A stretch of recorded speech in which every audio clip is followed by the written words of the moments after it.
주셔서 성령님께서 믿음을 허락하시기를 바랍니다. 그리하여 모두가 구원받을 수 있도록 은혜 베풀어 주시옵소서. 모든 기도 저희를 사랑하시는 예수님 이름으로 기도드립니다. 아멘.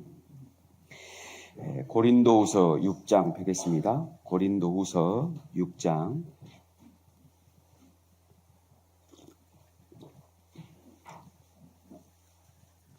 고린도후서 6장 2절입니다. 고린도후서 6장 2절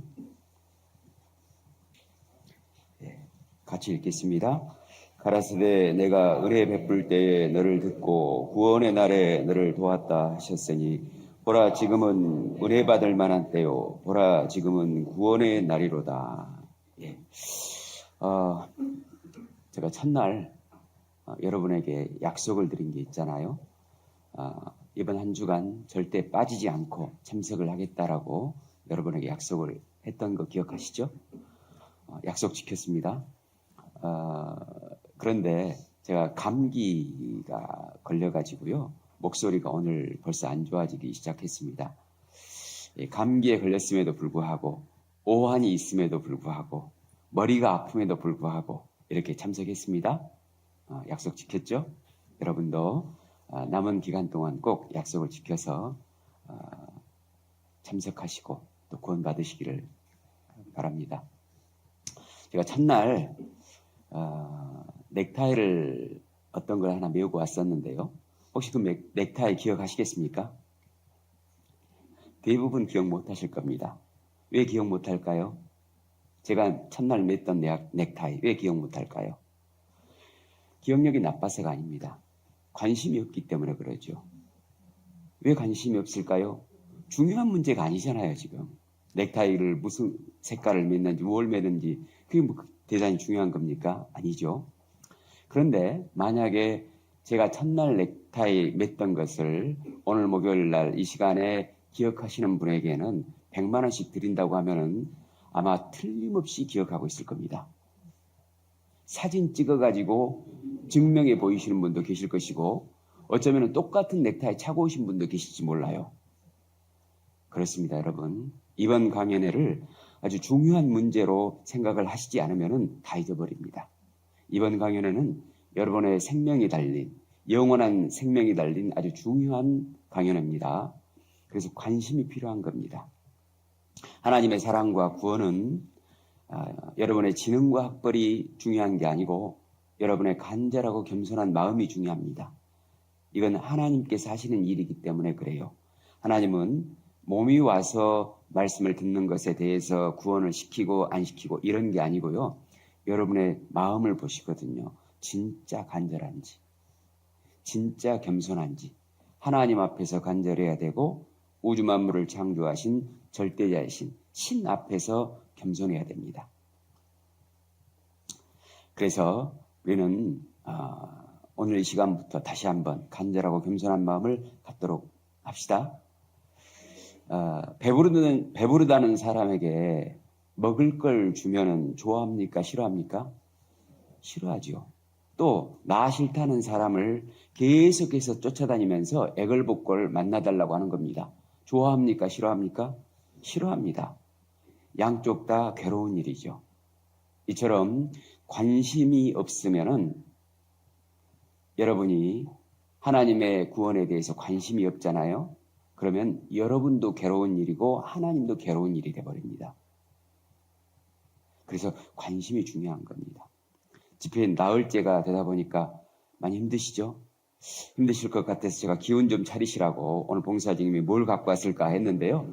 오늘은 조금 비싼 걸로 준비를 했습니다. 사시미를 좀 준비해 봤습니다.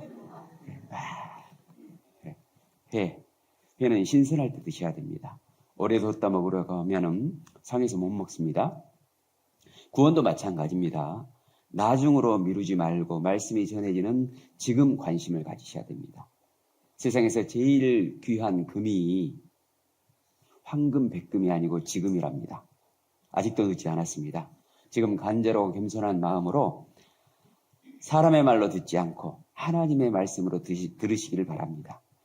시작할 때 읽었던 말씀이 그러한 말인데요. 제가 다시 한번 읽겠습니다. 내가 은혜 베풀 때 너를 듣고 구원의 날에 너를 도왔다 하셨으니 보라 지금은 은혜 받을 만한 때요 보라 지금은 구원의 날이로다. 지금 두 번 나왔죠. 성경에 보면은요 사탄이 나오는데요. 히브리어로는 사탄이라고 하는데 헬라어로는 디아블로 혹은 우리말로 마귀라고 하거든요. 사탄 마귀가 있습니다. 근데 사탄 마귀를 따르는 졸개들이 있어요. 귀신입니다. 귀신의 우두머리는 사탄 마귀고 졸개들은 귀신들이에요. 어느 날 사탄이 귀신들을 불러 모아가지고 사람들이 구원받지 못하게 할 그런 좋은 아이디어를 내봐라 했더니 한 귀신이 저는 앞으로 사람들에게 죄 좀 많이 짓도록 하겠습니다.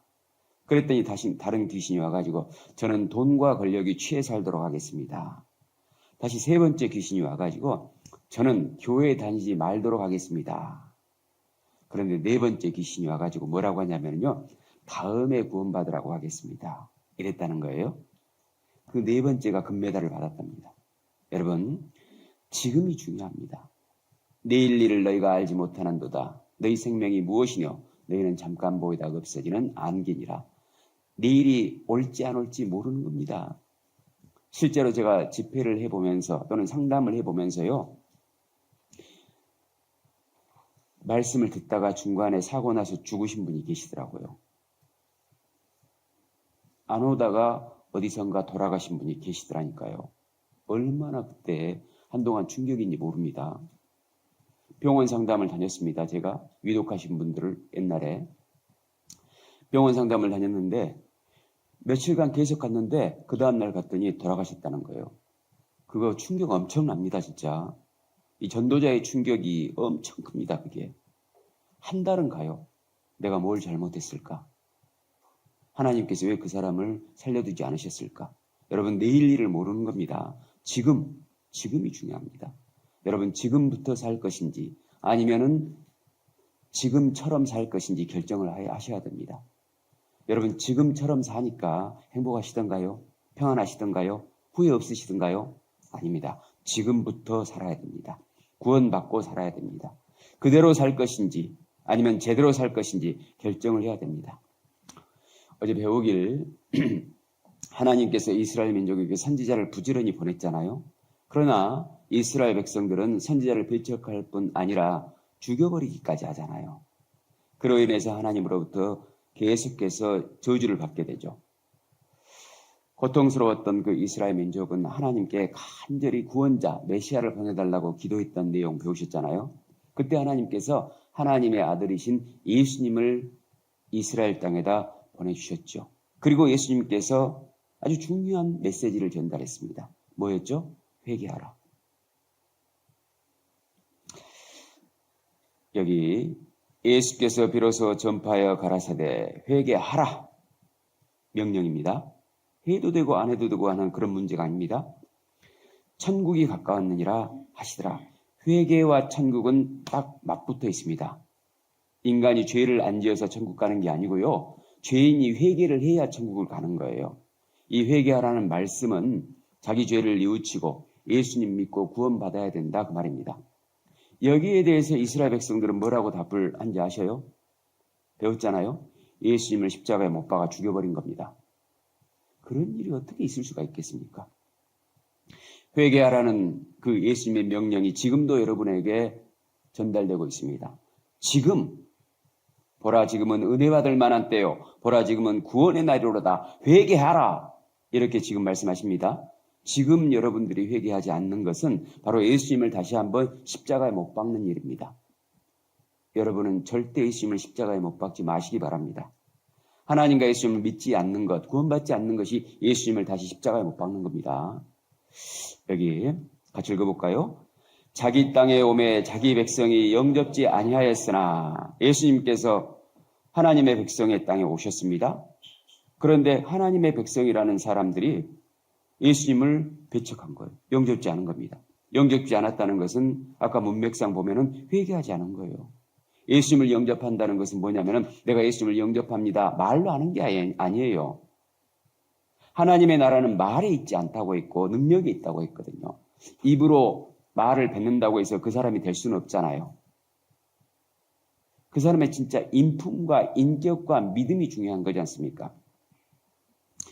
여러분, 내가 예수님을 영접한다는 것은 정말 회개하는 겁니다. 여러분의 중심에 내가 지금까지 하나님이신 그 신 앞에서 못된 짓을 너무 많이 하고 살았구나. 오직 나밖에 모르고 살았구나. 나는 얼마나 하나님 보시기에 비참한 죄인인고 이 죄를 어찌할꼬, 이런 마음을 가지고 말씀을 들으셔야 됩니다. 이스라엘 민족이 예수님을 영접하지 않았잖아요. 자, 그러면 하나님께서 어떻게 하실까요? 쩔쩔매지 않습니다. 믿게 해주려고 어떻게 했는지 한번 그 이스라엘 백성들의 마음을 좀 열어보려고 쩔쩔매지 않습니다. 억지로 영접하게 하지 않으셔요. 하나님은 사랑이기 때문에 사랑은 선택권과 자유의지를 주고 결정하도록 하시는 것이지 무조건 가서 쩔쩔매고 영접하도록 하는 게 아니다, 이 말입니다.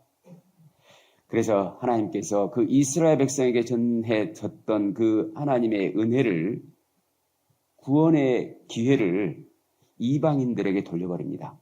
그 이후로 여기 보면은요.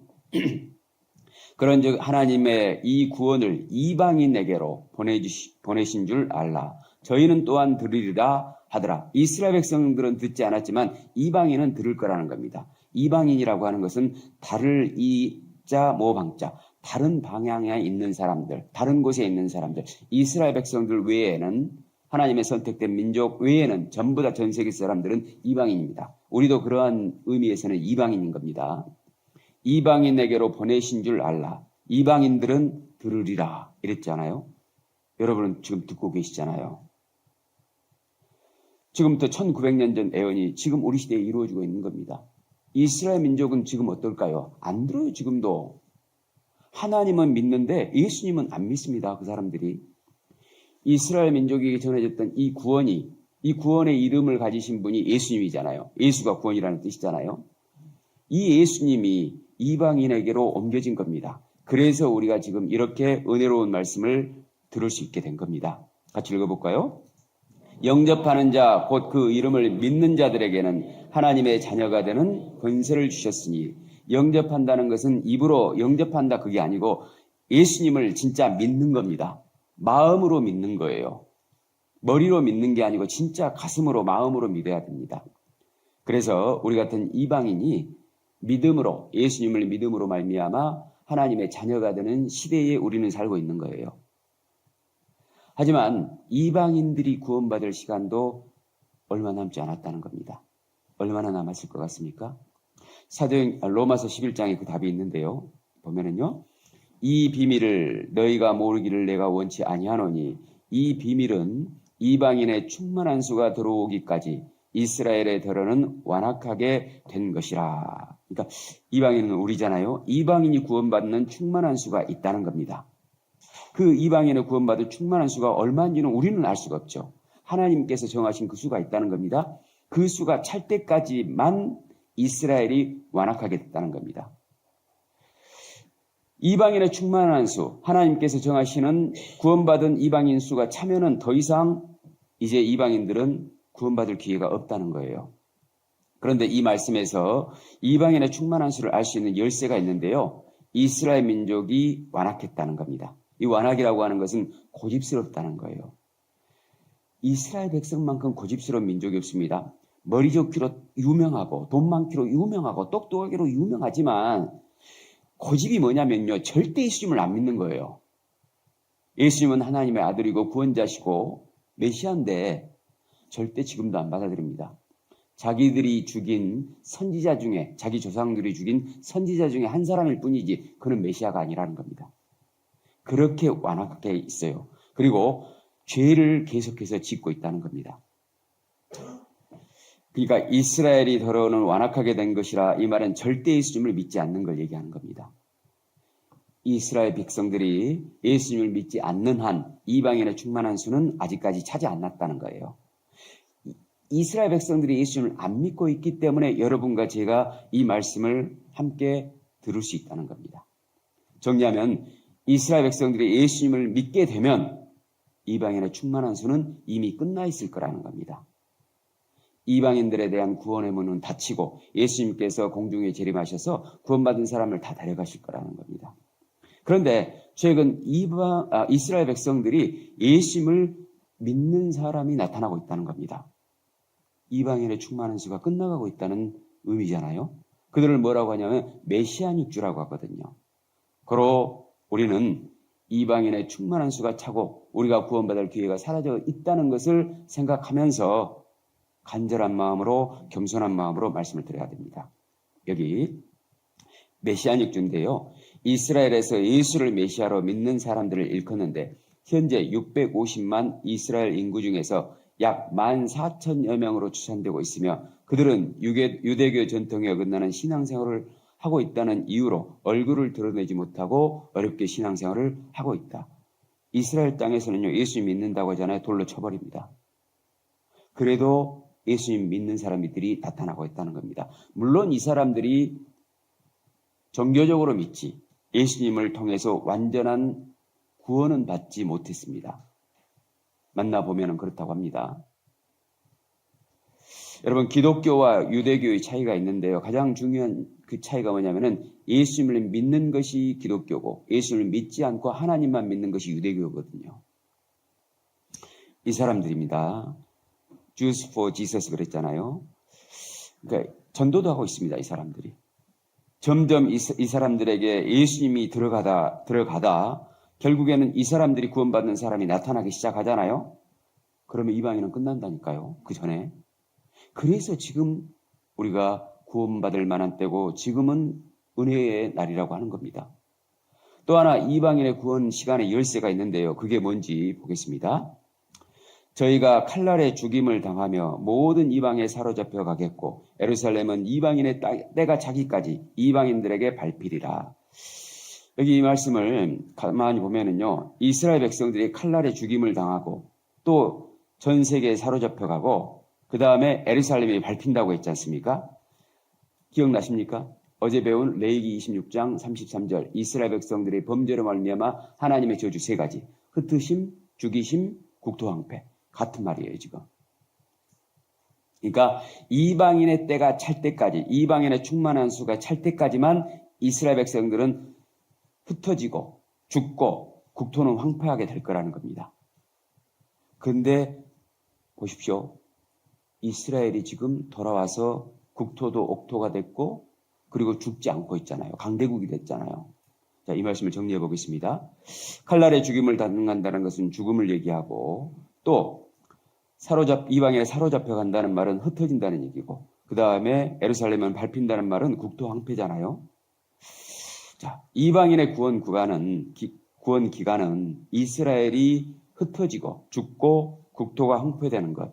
그러면 이방인의 구원의 끝이 뭐냐? 이스라엘이 돌아오고 강국이 되고 국토가 옥토가 되는 겁니다. 그러면 이방인의 때가 끝나야 맞잖아요. 이스라엘은 지금 세계 최강대국이 돼 있으니까. 끝나야 맞잖아요. 그런데 왜 아직 안 끝났냐 그 말입니다. 그 비밀은 조금 이따 가르쳐 드리겠습니다. 그리고 이스라엘이 이렇게 회복이 된 것은 예수님께서 재림하시는 것과 또 연결이 돼 있잖아요. 그리고 이방인의 구원 마감까지도 연결이 돼 있다는 거죠. 여기서 퀴즈를 또 하나 내겠습니다.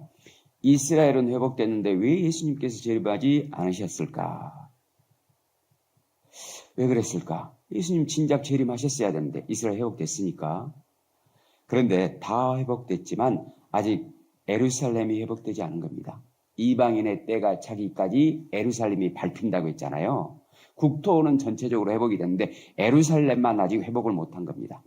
흩어짐 죽음도 회복됐고 국토도 회복됐는데 예루살렘이 아직 회복되지 않은 거예요.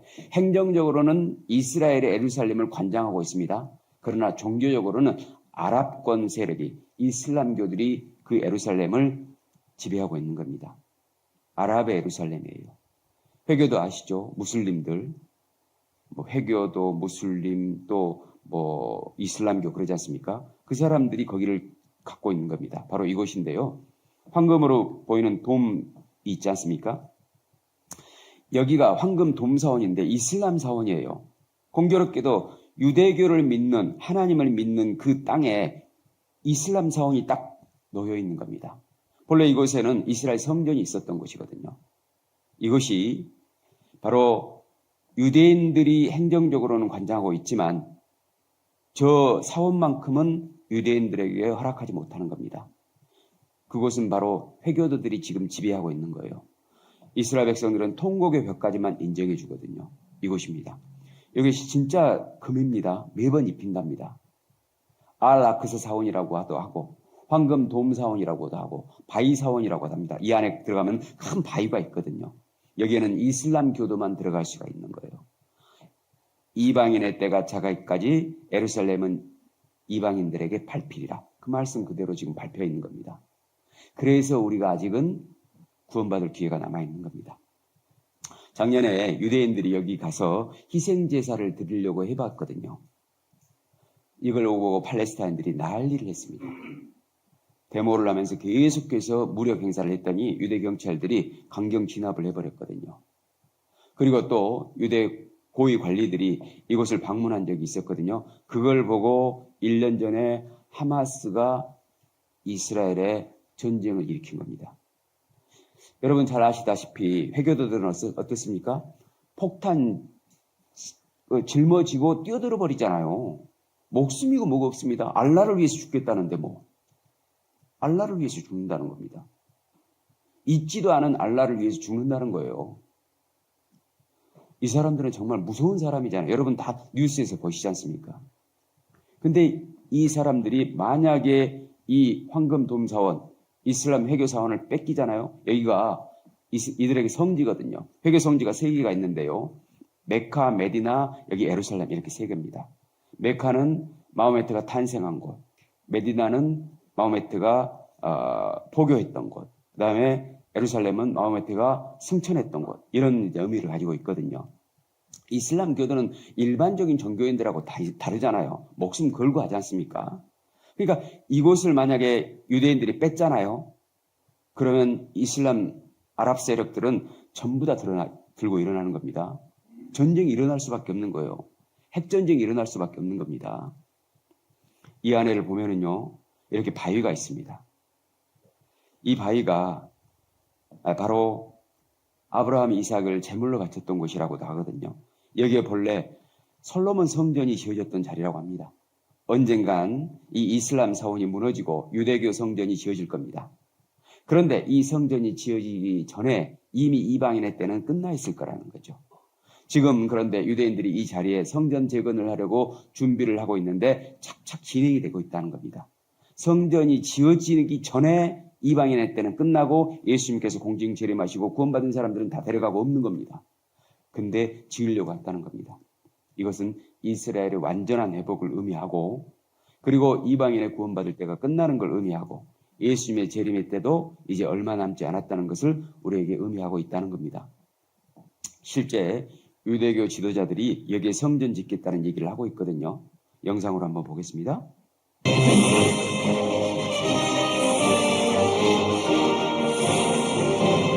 But first, they started developing the simple vessels, the vessels needed for the incense and the offering.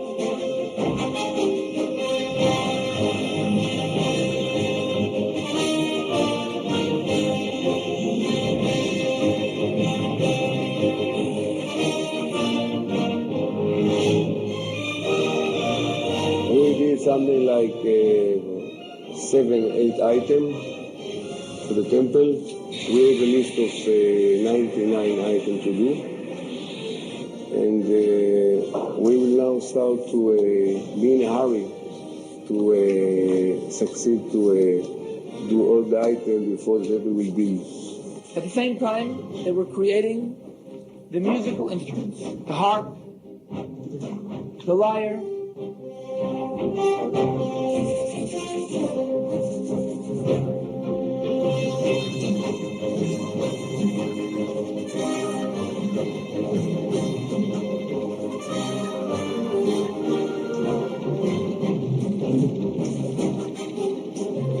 And this menorah is a $3 million menorah. It's made of 42 kilos of pure 24 karat gold.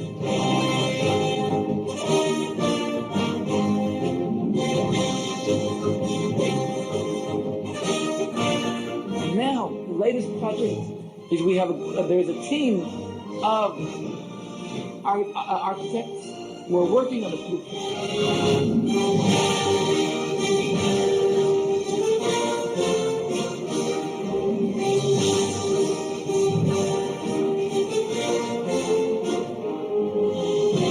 For me, we start now to feel like the Masech is coming, or not, the time of the temple is coming. And the time is short. I think it's somewhere between now and 10 years or something like that. It's already ready. We're ready for it. The building of the temple signals things are coming to an end very, very quickly. And the preparations for it in Israel now are another sign that these things are coming very quickly. How quickly, I don't know. But ours could be the generation in which Jesus came back. 예, 성전이 완성 단계에 접어들었다. 그러니까 언제든지 준비는 돼 있으니까 그곳만 회교 사원이 있는 그곳만 무너지면은 거기다 성전을 재건하겠다는 겁니다. 근데 성전 재건이 7년 환란 기간에 지어지도록 되어 있거든요. 7년 환란에 대해서는 이따가 말씀을 드릴 겁니다. 그러니까 예수님께서 공중에 재림하셔서 구원받은 사람들을 다 데려간 다음부터 7년 환란이 시작이 되거든요. 그러니까 성전 재건이 7년 환란 기간 동안에 지어지기 때문에 이게 준비가 됐다고 한다면은 예수님 오실 때가 너무나 가까웠다. 이제 이런 뜻이죠. 트럼프 대통령 때까지만 해도요, 본래 이스라엘의 수도는 텔아비브였거든요. 해안가 도시였습니다. 그런데 트럼프 대통령 때 전 세계의 지지를 받아가지고 예루살렘을 수도로 국제사회에서 인정해 줬습니다. 예루살렘을 회복하고 있다는 거죠. 이방인의 때가 차기까지 예루살렘은 이방인들에게 밟힌다는 그것이 점점 회복되고 있다는 겁니다. 여기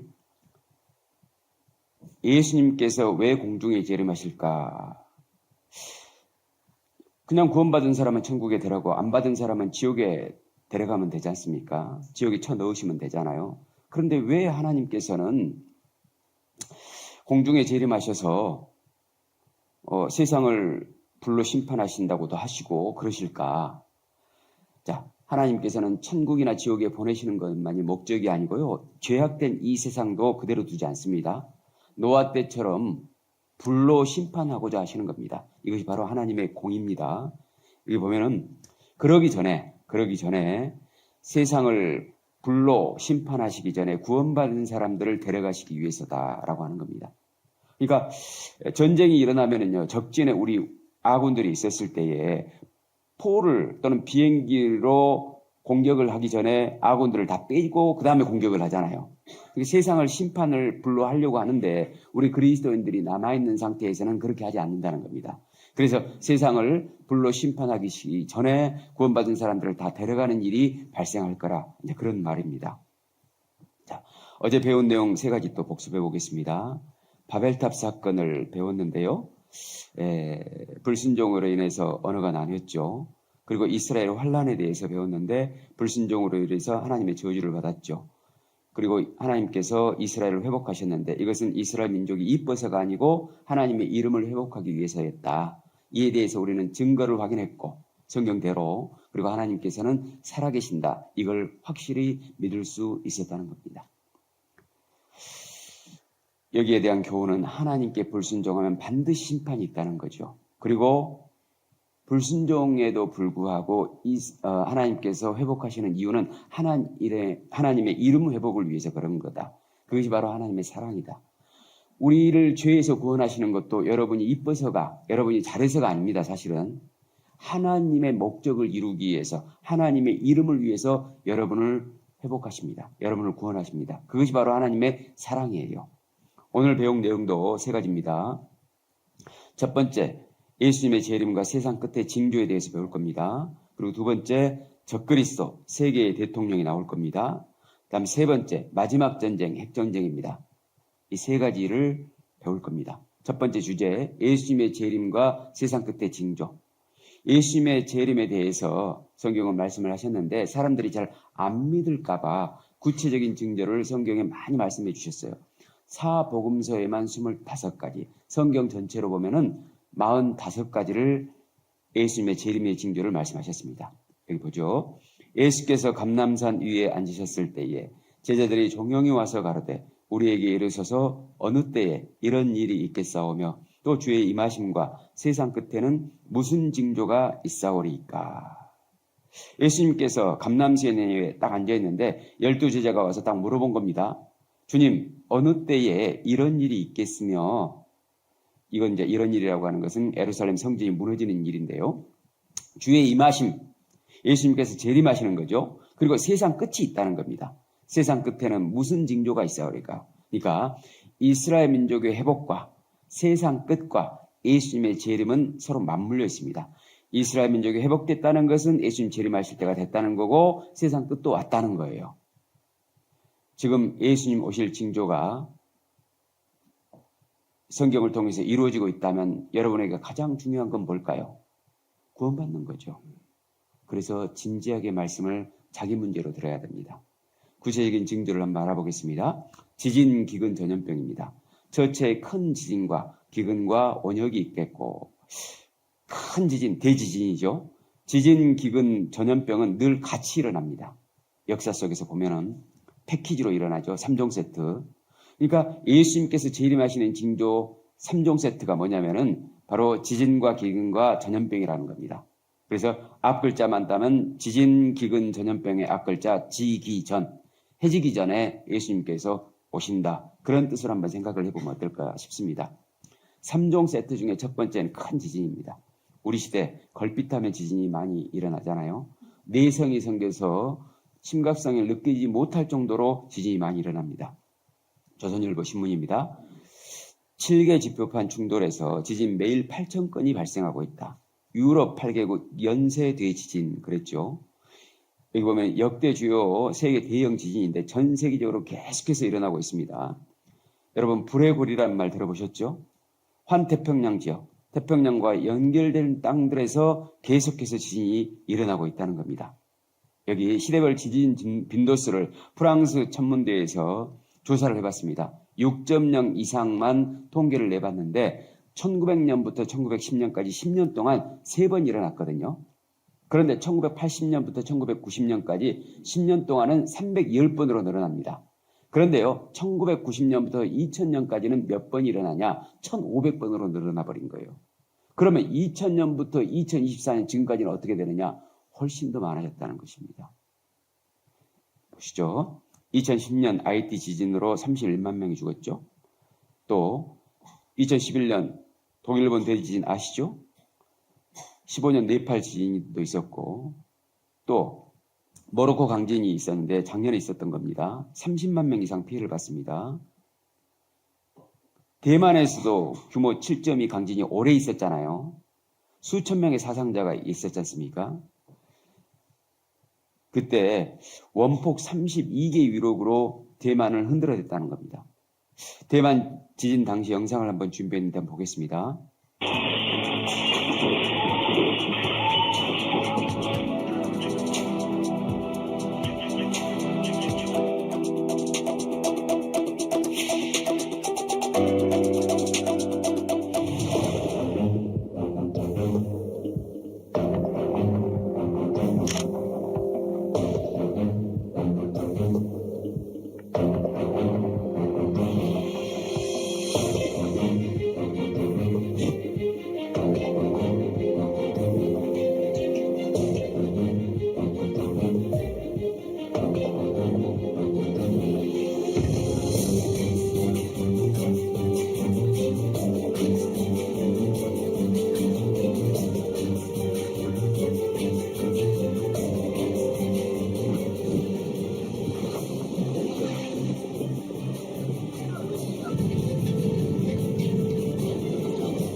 이렇게 지진이 일어났을 때 돈이 생각나겠습니까? 집이 생각나겠습니까? 먹을 것이 생각나겠습니까? 살기 위해서 발버둥 칠 수밖에 없잖아요. 생명보다 중요한 것은 없으니까.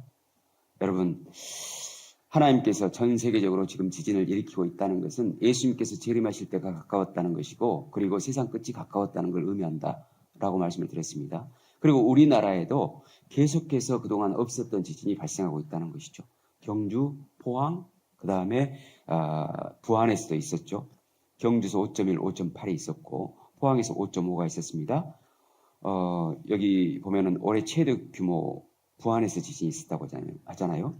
서해안에서 발생한 지진 중에서는 이게 최고였다고 합니다. 그러니까 저 어렸을 때 글쎄요, 고등학교, 대학 시절 그때까지만 해도 지진이라는 걸 별로 생각을 안 해봤어요. 그런데 지금은 지진이 너무 많은 거예요. 우리나라에서도 지진이 안 일어났는데 많아지고 있다는 겁니다. 여기 한반도 지진 발생 추이인데요. 계속해서 급격하게 늘어나고 있는 겁니다. 여러분, 왜 하나님께서 지진을 주시느냐 메시지가 있는데요. 흔드는 거예요. 정신 차리라고. 예수님 오실 때가 다 됐으니까 그만 자고 일어나, 이런 말입니다. 여기 보면은요. 땅이 깨어지며 땅이 갈라지고 땅이 흔들리고 흔들리며 땅이 취한 자같이 비틀비틀하며 침망같이 흔들리며 그 위에 죄악이 중함으로 떨어지고 다시는 일지 못하리라. 죄악이 중함으로 그 이유 때문에 흔들어 깨우시는 겁니다. 성경은 말씀하시는데요. 지진은 죄와 아주 밀접하게 연결이 되어 있다는 겁니다. 특히 세계에서요. 우상 숭배 국가일수록 지진이 많아요. 한번 보십시오. 오늘부터라도 뉴스를 보실 때 왜 그쪽에서 지진이 일어났는지 보면 되게 우상 숭배 국가입니다. 하나님을 안 믿는 나라들에서 많이 일어나는 거예요. 예수님의 재림 징조 세트, 3종 세트 중에서 두 번째 기근입니다. 굶주림이죠. 1600만 명 굶어 죽어요. 통곡의 검은 되려 그랬죠. 이렇게 사람들이 삐쩍 말라서 죽어가고 있습니다. 전 세계적으로 지금. 팔이 쫓을 힘도 없어요. 소말리아, 해적이 많죠. 이들이 해적을 할 수밖에 없는 이유가 바로 여기 있습니다. 몇 년 전인가 석혜균 선장을 쏴버렸지 않습니까? 이 사람들은 안 그러면 죽는데 뭐. 굶어 죽는데 어떻게 해서라도 먹을 것을 뺏어서라도 먹어야 되니까 해적을 하는 것이죠. 이 아이의 손 보십시오. 이게 산 사람의 손입니까? 이 아이 보십시오. 뼈밖에 안 남았지 않습니까? 아무 힘이 없어요. 자, 3종 세트 중에 세 번째 징조, 온역 전염병입니다. 기상 이변 탓으로 전염병이 세계화되고 있다고 했고, 마지막 치료제마저 안 된다고 했죠. 박테리아, 슈퍼 바이러스들이 나와가지고, 이것은 세계에 유행하는 전염병 시도인데요. 현대 의학으로 원인을 알 수 없는 것이 60%가 넘습니다. 이게 어느 것 하나가 정말 제대로 퍼지면 다 죽습니다. 1969년에 미국의 위생국장이 전염병과의 전쟁에서 이겼다고 끝났다고 했거든요. 그리고 1980년에는요, 미국은 이제 전염병이 없다고 했습니다. 이유는 뭐였냐면요, 마이싱 때문에 그렇습니다. 마이싱. 항생제. 그게 나와가지고. 그래서 모든 질병을 이길 수 있을 걸로 생각을 했습니다. 1980년대에. 그러면 만약에 모든 전염병을 그 마이싱 항생제로 이겨버렸다. 그러면 1900년 전에 하나님께서 말씀하신 누가복음 21장에 온 세계에 전염병이 퍼질 것이다.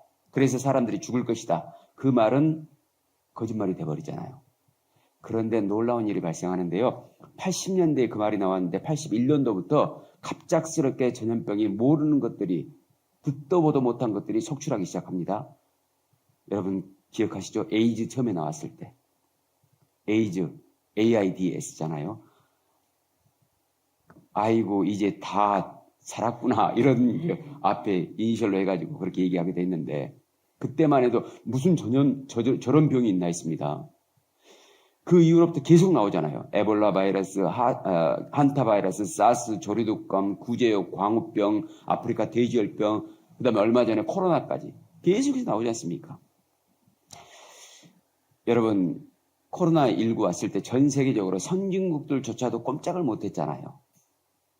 코로나 예방수칙 여러분 아시죠? 하도 많이 배워가지고 아시잖아요. 거리를 확 뛰는 것, 거리두기 하는 거죠. 그리고 마스크를 쓰는 것, 확 써줘요. 비누로 확 씻어요. 옷소매로 확 막아요. 밀폐, 밀접을 확 피해요. 이건 지금 우리가 전염병 예방 수칙으로 상식이잖아요. 그런데 지금부터 불과 200년 전만 해도 아주 무식했습니다. 19세기에 헝가리 의사 제멜 바이스가 이런 얘기를 합니다. 사람들이 병이 안 걸리려면 손을 자주 씻어야 된다 했더니 정신병자 취급해가지고 감옥에 가둬서 죽여버렸습니다.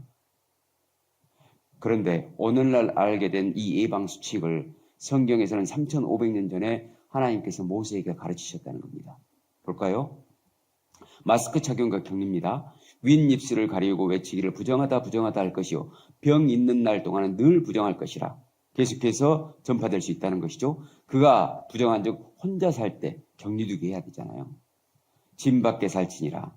그 다음에 격리기간은 처음에는 14일 했는데 나중에 7일로 바뀌었다는 거 여러분 아실 겁니다. 그리고 손 씻기. 그 몸이 정결하기 위하여 7일을 계산하여 옷을 빨고 흐르는 물에 몸을 씻을 것이요 그리하면 정하리니 3,500년 전에 말씀하신 겁니다. 기가 막히지 않습니까? 그 다음에 환경 파괴도 될 거라는 겁니다.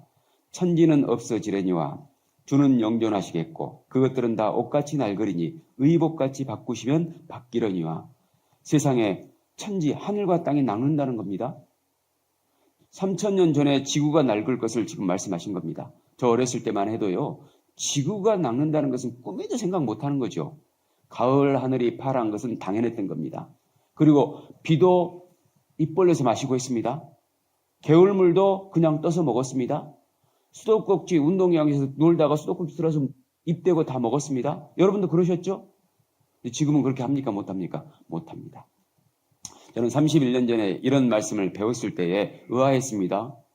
31년 전만 해도 그냥 먹었으니까 물도 마시고 다 했으니까 공기가 뭐 더럽다는 생각은 안 해봤으니까 그때 그럼 나중에 공기나 물도 사 먹는단 말이야? 이런 생각을 그때 제가 했거든요. 그런데 공기청정기 나왔잖아요. 그 다음에 정수기도 나왔잖아요. 성경대로 나온 겁니다. 지금은 지구 환경이 사람이 살 수 없는 아주 위험한 상황에 빠져 있습니다. 미세먼지 또였잖아요. 이렇게 지금은 이제 하도 면역이 돼가지고 막 대충 다니긴 하더라고. 근데 한겨울에는 또 마스크 써야 될 겁니다. 제가 이제 그 저녁에 여기에 밖에서 이 동네를 이렇게 공원을 이렇게 쭉 뛰거든요. 한 열흘 뛰었나 목이 칼칼해져가지고 목감기가 딱 오더라고. 제가 목이 약한지 계속 금방 느껴지더라고요. 미세먼지 때문에. 근데 실내에서는 괜찮아요. 미세먼지가 보이지 않지만 많다는 것이죠. 여러분 환경오염이라고 하는 것은 여러분 어렸을 때는 생각하지 못했을 겁니다. 그런데 점점 환경오염 얘기가 나오기 시작했는데 처음에 나오는 것이 오존층 파괴였습니다. 그죠?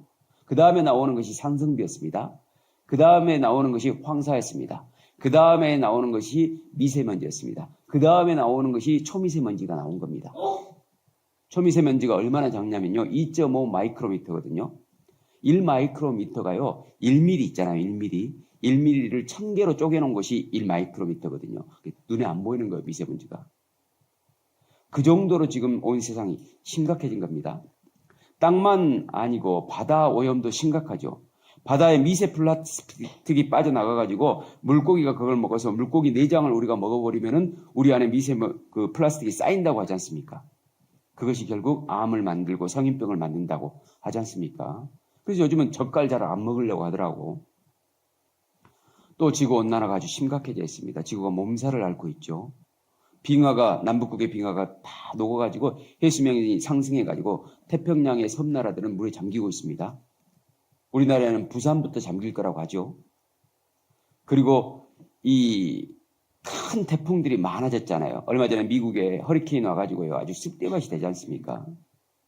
그리고 눈이 올 곳에서는 눈이 안 오고 폭염이 있고 눈이 안 왔던 곳에는 갑작스럽게 눈이 많이 오고 비가 안 왔는데 사막에 비가 내리기 시작한다는 겁니다.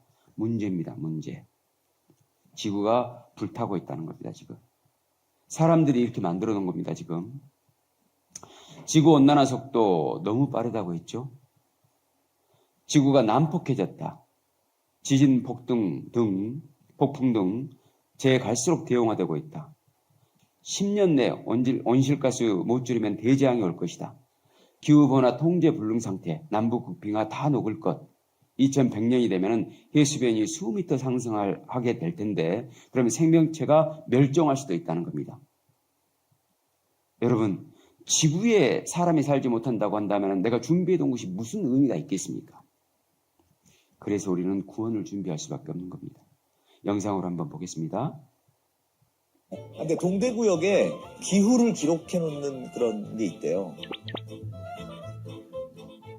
온도를 예측하는 건가요? 기온이 아니고요. 기후? 네, 평균 온도를 얘기하는 걸 거고요.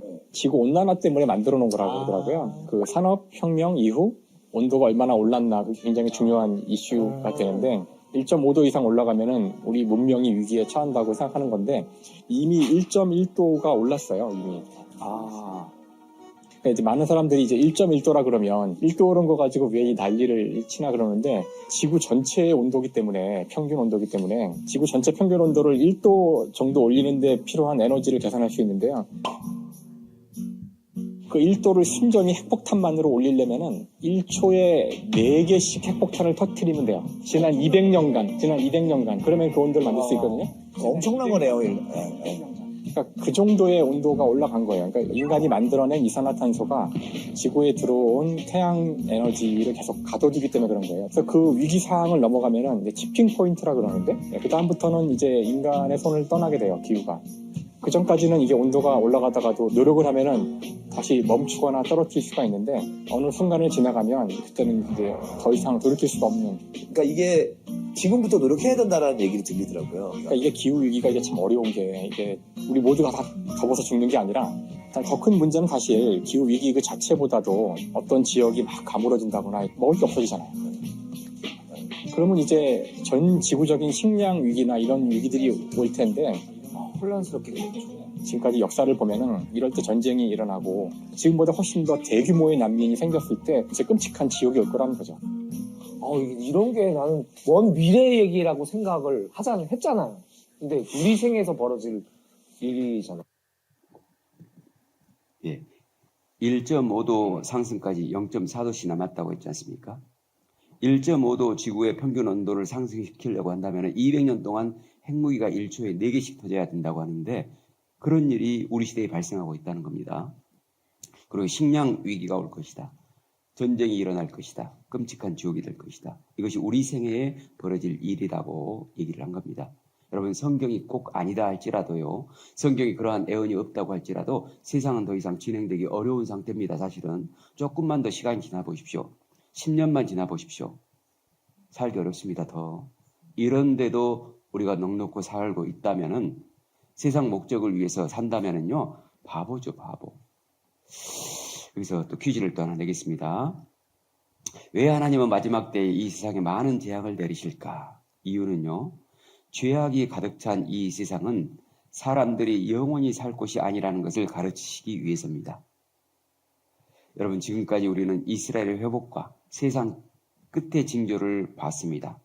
이걸 통해서 우리는 예수님께서 공중 재림하실 때가 초일기에 들어갔다는 것을 알아야 됩니다. 이번에는 예수님의 재림에 관련된 직접적인 내용을 배우겠습니다. 예수님께서 호령과 천사장의 소리와 하나님의 나팔로 친히 하늘로조차 강림하시리니 그리스도 안에서 죽은 자들이 먼저 일어나고 그 후에 우리 살아남은 자도 저희와 함께 구름 속으로 끌어올려 공중에서 주를 영접하게 하시리니 그리하여 우리가 항상 주와 함께 있으리라. 예수님께서 친히 하늘로조차 하늘에 강림하신다는 겁니다. 그리고 구원받은 사람들은 공중에서 주님을 영접할 거라는 거죠. 어떻게 영접하냐? 보라 내가 너희에게 비밀을 말하노니 우리가 다 잠잘 것이 아니요 마지막 나팔의 순식간에 갑자기 호련히 다 변하리라. 그러니까 그리스도인들이 예수님께서 공중에 재림하시잖아요. 구원받은 사람만 해당이 되는 겁니다. 구원받은 사람들이 예수님께서 공중에 재림하시면은 이 몸이 가는 게 아니고요. 이 몸이 순식간에 신령하게 바뀌어버립니다. 그래서 사라져버립니다. 그걸 미국에서는 랩처 사건이라고 하거든요. 랩처. 환희, 기쁨 이런 뜻을 가지고 있습니다.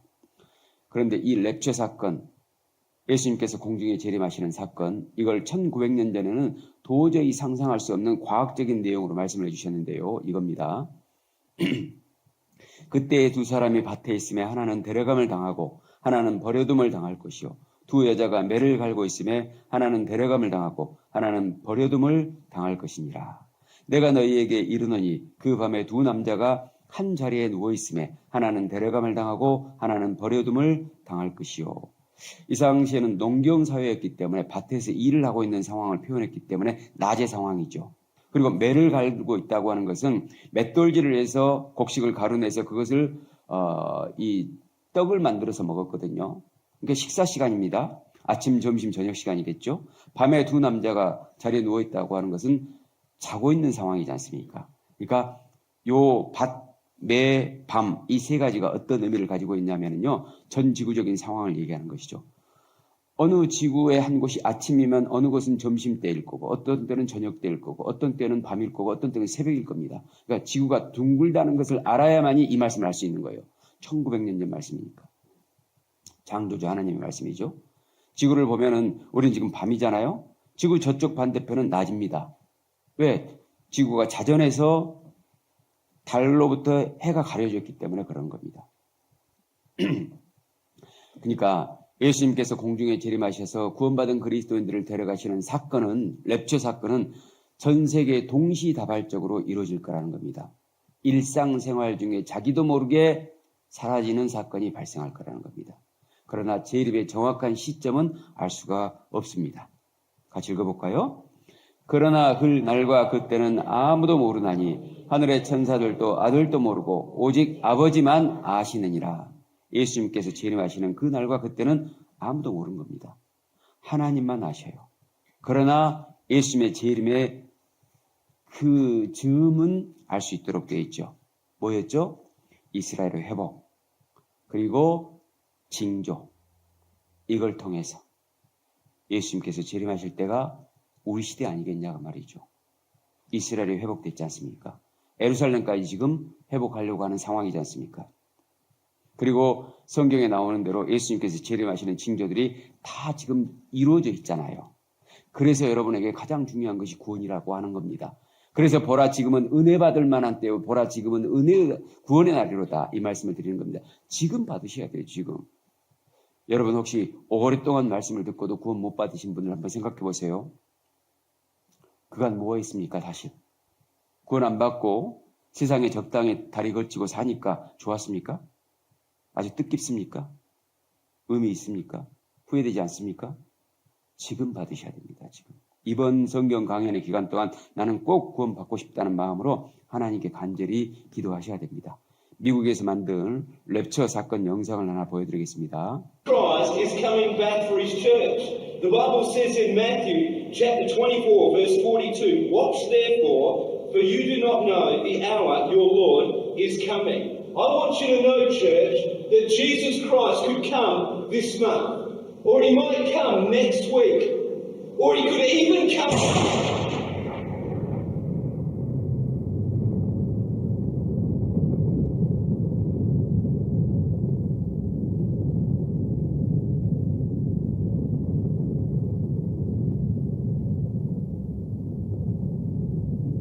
Have you seen the kids? Where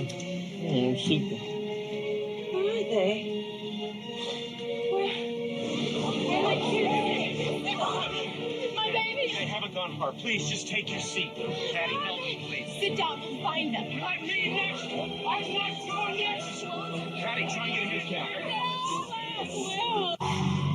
Oh no. Are you okay? Driver, there's no driver. There. It's okay, sir. You're in shock. Driver, there.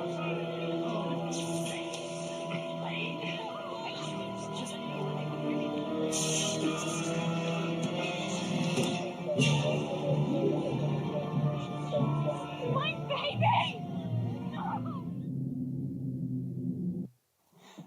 이 가운데에도 혹시 남겨질 분이 계실지 모르겠습니다. 남겨지는 게 아니죠. 버려지는 거죠. 하나님으로부터, 예수님으로부터 구원 안 받으면.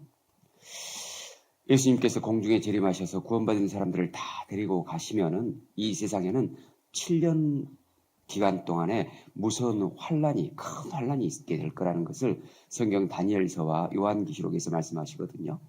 근데 그 7년 환란 기간 중에 세계가 통합될 거라는 겁니다. 그리고 세계의 대통령이 나와서 그 한 사람이 세계를 지배한다고 되어 있는데 그 사람을 성경에서는 적그리스도라고 합니다. 적그리스도라는 말이 대적할 적자를 쓰고 그리스도라는 말을 써서 그리스도를 대적하는 세계의 대통령이 나올 거라는 겁니다. 이 사람이 세계를 지배하기 위해서 자기가 이제 공적을 얘기하기 시작하는데요. 아마 이럴 겁니다. 지진, 기근, 전염병, 환경 오염 문제, 기상 이변 문제, 경제 위기, 핵 문제, 테러 문제 내가 다 해결할 수 있다. 지금 이 모든 문제는 각국에 맡겨서는 안 된다. 여러분, 환경을 회복하는 것, 이거 각국에 맡겨서 해결될까요? 우리 온실가스 줄이자. 우리는 줄여도 인도는 못 줄이는데 어떻게 합니까? 중국은 못 줄이는데 어떻게 합니까? 그게 각국에서 지도자가 세워져서는 이게 해결이 안 되는 거예요. 아니, 지구의 사람들이 다 망하게 생겼는데 누군가 절대자가 나올 수밖에 없는 겁니다. 미국의 아인슈타인과 영국의 이안 피어슨 박사가 이런 얘기를 했습니다.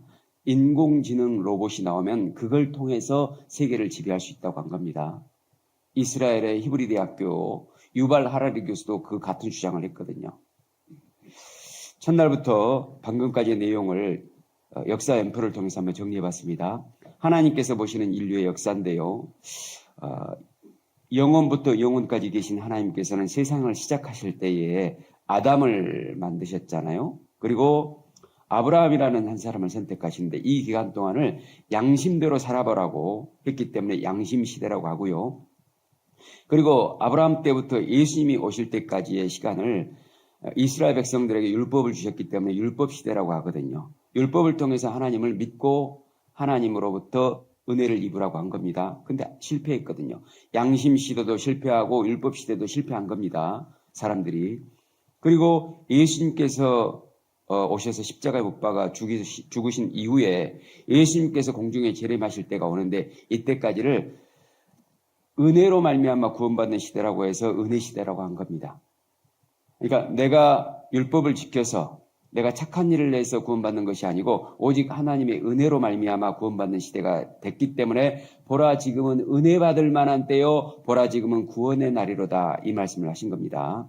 그리고 예수님께서 공중 재림하셔서 구원받은 사람들을 다 데리고 가면 7년간의 환란이 펼쳐지고 7년 환란 끝에 예수님께서 지상에 재림하셔서 세상을 심판하시고 그때부터 천년왕국이 펼쳐집니다.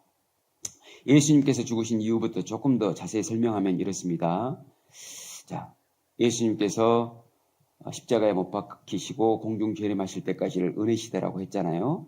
이때 은혜시대 동안에는 유대인들은 전 세계로 이산이 되고 교회를 통해서 구원을 받기 때문에 교회시대라고 하고 마지막 징조를 통해서 공중의 재림을 우리가 믿을 수 있다 이런 내용이고요. 그리고 공중 재림하신 이후에 7년간의 환란이 펼쳐지는데 크게 2분의 1로 나눠집니다. 전 3년과 후 4년 반으로 나눠지는 겁니다. 전 3년 반 기간 동안은 적그리스도가 출현해가지고 세계 정부를 다스리게 되고 이 기간 동안은 적그리스도가 전 세계에 평화를 주는 것처럼 합니다. 거짓 평화 기간이에요. 그런데 후 3년 반 기간 동안에는 적그리스도가 666 시스템을 통해서 강력한 통치를 하게 될 거라는 겁니다.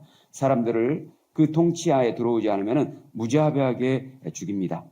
그런데 전 3년 반 기간 동안에 유대인들 14만 4천 명이 구원을 받습니다. 요한계시록 7장과 요한계시록 14장에 나오거든요. 그리고 후 3년 반 기간 동안에는 그 구원받은 유대인들 14만 4천 명이 적그리스도에 의해서 전부 순교를 당하게 됩니다. 적그리스도에 관한 내용을 성경을 통해서 좀 자세히 알아보겠습니다. 여기 보면은 이제 요한이 본 겁니다. 실제로 이제 환상을 본 겁니다. 내가 보니 바다에서 한 짐승이 나오는데 바다는 온 세상을 얘기하는 겁니다. 온 세상은 늘 요동하잖아요. 바다는 늘 파도가 출렁이지 않습니까? 한 짐승이 나오는데 한 짐승이 여기 적그리스도입니다. 뿔이 열이요. 그런데 뿔은 권세를 나타내는데 10나라의 10왕을 얘기하는 거고 머리가 7이라 10개의 나라 중에서 7세력이 주도 세력이 될 거라는 겁니다. 그 뿔에는 열 면류관이 있고 그 머리들에는 참남된 이름들이 있더라. 하나님을 대적합니다. 내가 본 짐승은 표범과 비슷하고 그 발은 곰에 밝았고 그 입은 사자 입 같은데 영이 자기의 능력과 보좌와 큰 권세를 그에게 주었더라. 용은 사탄 마귀를 뜻하거든요. 용은 동양권에서는 좀 길조로 알지 않습니까? 그러나 성경에서 용은 사탄 마귀 하나님을 대적하는 세력으로 나옵니다. 사탄이 적그리스도에게 큰 권세를 주는 겁니다. 정리하면은 온 세상, 온 나라를 지배할 강력한 지배 세력이 등장할 거라는 겁니다. 어디서 나올까요? 성경에서 보면은 통합 유럽에서 세계의 대통령이 출현하게 된다는 말씀이 있습니다. 여기 보면은 용이 짐승에게 권세를 주므로 용에게 경배하며 짐승에게 경배하여 가로되 누가 이 짐승과 같으며 누가 능히 이로 더불어 싸우리요 하더라. 또 짐승이 큰 말과 참남된 말 하는 입을 받고 또 42달 일할 권세를 받으니라. 42달이면 3년 반이잖아요. 후 3년 반 기간 동안에 강력하게 통치할 거라는 겁니다. 또 권세를 받아 성도들과 싸워 이기게 되고, 그러니까 유대인 14만 4천 명이 구원받았잖아요. 그들이 다 죽게 되는 겁니다. 각 족속과 백성과 방언과 나라를 다스리는 권세를 받으니 각 족속, 각 백성, 각 방언, 각 나라니까 온 세상을 다스리는 거죠. 죽임을 당한 어린 양의 생명책의 창세 이후로 농명되지 못하고 이 땅에 사는 자들은 다 짐승에게 경배하리라. 그러니까 구원 안 받은 사람들은 여기에 다 짐승에게, 적그리스도에게 경배할 수밖에 없다는 겁니다. 같이 읽어보죠. 내가 보매 또 다른 짐승이 땅에서 올라오니 새끼양같이 두 뿔이 있고 용처럼 말하더라. 여기 보면은 다른 짐승이라고 했으니까 여기 이제 11절이잖아요. 1절부터 10절까지의 짐승과는 다른 짐승입니다. 1절부터 10절까지 나오는 짐승은 적그리스도, 세계 대통령을 얘기하는 거고 여기 다른 짐승은 거짓 선지자를 얘기하는 거예요. 그러니까 적그리스도를 돕는 거짓 선지자에 의해서 적그리스도가 또 지배체제를 갖출 거라는 겁니다. 도와주는 겁니다. 근데 이 거짓 선지자가 종교 통합을 이룰 겁니다. 여기 보면은 저가 권세를 받아 그 짐승의 우상에게 생기를 주어 그 짐승의 우상으로 말하게 하고 또 짐승의 우상에게 경배하지 아니하는 자는 몇이든지 다 죽이게 하더라. 여기 짐승의 우상이 나오지 않습니까? 거짓 선지자가 권세를 받아서 누구에게? 사탄에게, 짐승의 우상에게, 짐승의 우상은 짐승, 적그리스도의 우상을 얘기하는 겁니다. 이 짐승의 우상에게 생기를 준다는 것은 이 생기가 이 헬라어 원문에 보면은 푸뉴마로 나오거든요. 푸뉴마가 어떤 뜻이냐면 영혼입니다. 창세기 2장 7절 혹시 기억하실지 모르겠습니다. 하나님의 흙으로 사람을 지으시고 생기를 그 코에 불어넣으시니 사람이 생명이 됐잖아요. 그래서 아담이 만들어진 거지 않습니까? 그러니까 하나님 흉내를 내고 있는 겁니다. 지가 우상을 만들어가지고 거기다 생기를 넣어줘가지고 마치 자기가 하나님처럼 행세를 하고 있는 겁니다. 거짓 선지자가 인공지능 AI 로봇을 만들 겁니다. AI, 인공지능이 들어가는 것이 바로 생기라는 것이죠. 그 짐승의 우상으로 말하게 하고, 그러니까 이 우상이 AI 로봇이 스스로 생각하고 말한다는 거예요. 인간이 데이터를 주지 않아도 그렇게 할 수 있다는 겁니다. 인간처럼. 짐승의 우상에게 경배하지 아니한다는 몇이든지 다 죽이게 하더라. 인공지능 로봇을 통해서 사람을 통제하게 될 겁니다. 거기에 따르지 않으면은 몇이든지 다 죽이게 하더라. 정리하면은 세계가 적그리스도 한 사람에 의해서 강력한 지배체제가 될 거라는 것이죠. 오늘날은 4차 산업혁명의 시대이지 않습니까? AI, 로봇이 생기 갖는 시대예요. 우리나라나 전 세계의 선진국들이 앞다퉈서 이 AI 로봇을 위해서 돈을 쏟아붓고 있잖아요. 예, 여기 기록 13장 16절로 18절 말씀. 여기 이제 거짓 선지자입니다. 모든 자, 곧 작은 자나 큰 자나 부자나 빈궁한 자나 자유한 자나 종들로 그 오른손에나 이마에 표를 받게 하고 누구든지 이 표, 오른손에 표를 받은 것을 가진 자 외에는 매매를 못하게 한다 그랬습니다. 사고 팔고 못하게 된다는 겁니다. 이 표는 곧 짐승의 이름이라 그 이름의 수라 지혜가 여기 있으니 총명 있는 자는 그 짐승의 수를 세어보라. 그 수는 사람의 수니 666이니라. 그러니까 오른손에나 이마에 표를 받는 일이 있을 거라는 겁니다. 근데 이 표를 왜 받냐? 매매를 할 수 있는 수단으로 받게 할 거라는 겁니다. 그리고 모든 사람이 받습니다. 근데 왜 오른손에 받을까? 나중에 배우겠습니다만은 정맥 구조가 전 세계 사람들이 다 달라요. 지문도 물론 다르지만은 이 지문은 일을 열심히 많이 하시는 분들은 지문이 달아진 사람이 있거든요. 근데 손등에 있는 이 정맥이 지나가는 이 모습이 보이지 않습니까? 여기가 다 달라요. 그리고 사람이 또 다른 게 있는데요. 이 수정체가 다 다르거든요. 그 홍채가 다 다릅니다. 그렇기 때문에 이 오른손이나 이마에 표를 받으면은 안면 인식이랄지 홍채를 통해서 또는 정맥 구조를 통해서 각 사람의 개인 식별이 가능하거든요. 표를 받더라도 보이지 않더라도. 그래서 이 매매 수단을 가지고 결국에는 그걸 빌미로 해서 통제를 하게 될 겁니다. 근데 그 짐승의 수가 뭐냐면은 이건 사람의 수인데 적그리스도의 수입니다. 666이라고 했죠. 그래서 퀴즈를 또 하나 내겠습니다. 사탄은 왜 지금 와서 세상을 완전히 장악하려고 하는 것일까? 지금까지는 죄인들을 구원하시기 위해서 하나님께서 막으셨기 때문에 그렇습니다. 사탄에 의해서 완전히 장악되면 사람들이 지금 죄를 짓는다 할지라도 사탄에 의해서 완전히 지배받는 것은 아니거든요. 자기 의지를 가지고 살아갈 수 있는 힘이 있어요. 지금은. 구원받을 수도 있고 안 받을 수도 있고 그런 힘이 있다는 겁니다. 두 번째, 마귀는 자기의 멸망의 때, 지옥의 때가 다 됐다는 것을 알고 최후 발악을 하는 것이다. 사탄은요, 자기 지옥까지 알고 있습니다. 예수님께서 오셨을 때 예수님 때가 이르기 전에 우리를 멸하러 오셨습니까? 그랬습니다. 그리고 마태복음 25장에 보면은요, 하나님께서 지옥을 만드셨다고 하시면서 영원한 불못이라고 했거든요. 근데 마귀와 그 사자들을 위하여 예비된 영원한 불못이라고 했거든요.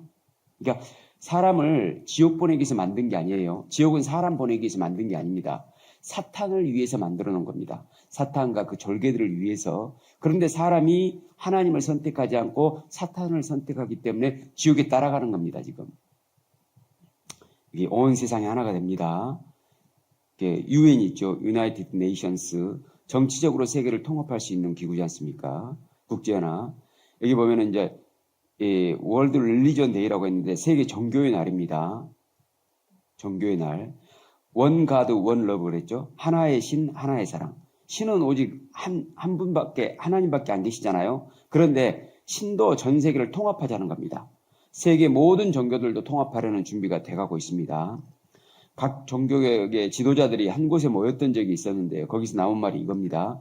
모든 종교는 나름대로 구원이 있으므로 다른 종교에게 예수 그리스도만이 유일한 구원의 기름을 강요하면 안 된다. 누가 말했냐? 프란치스코 교황이 얘기한 겁니다. 천주교 교황이. 이 말이 됩니까?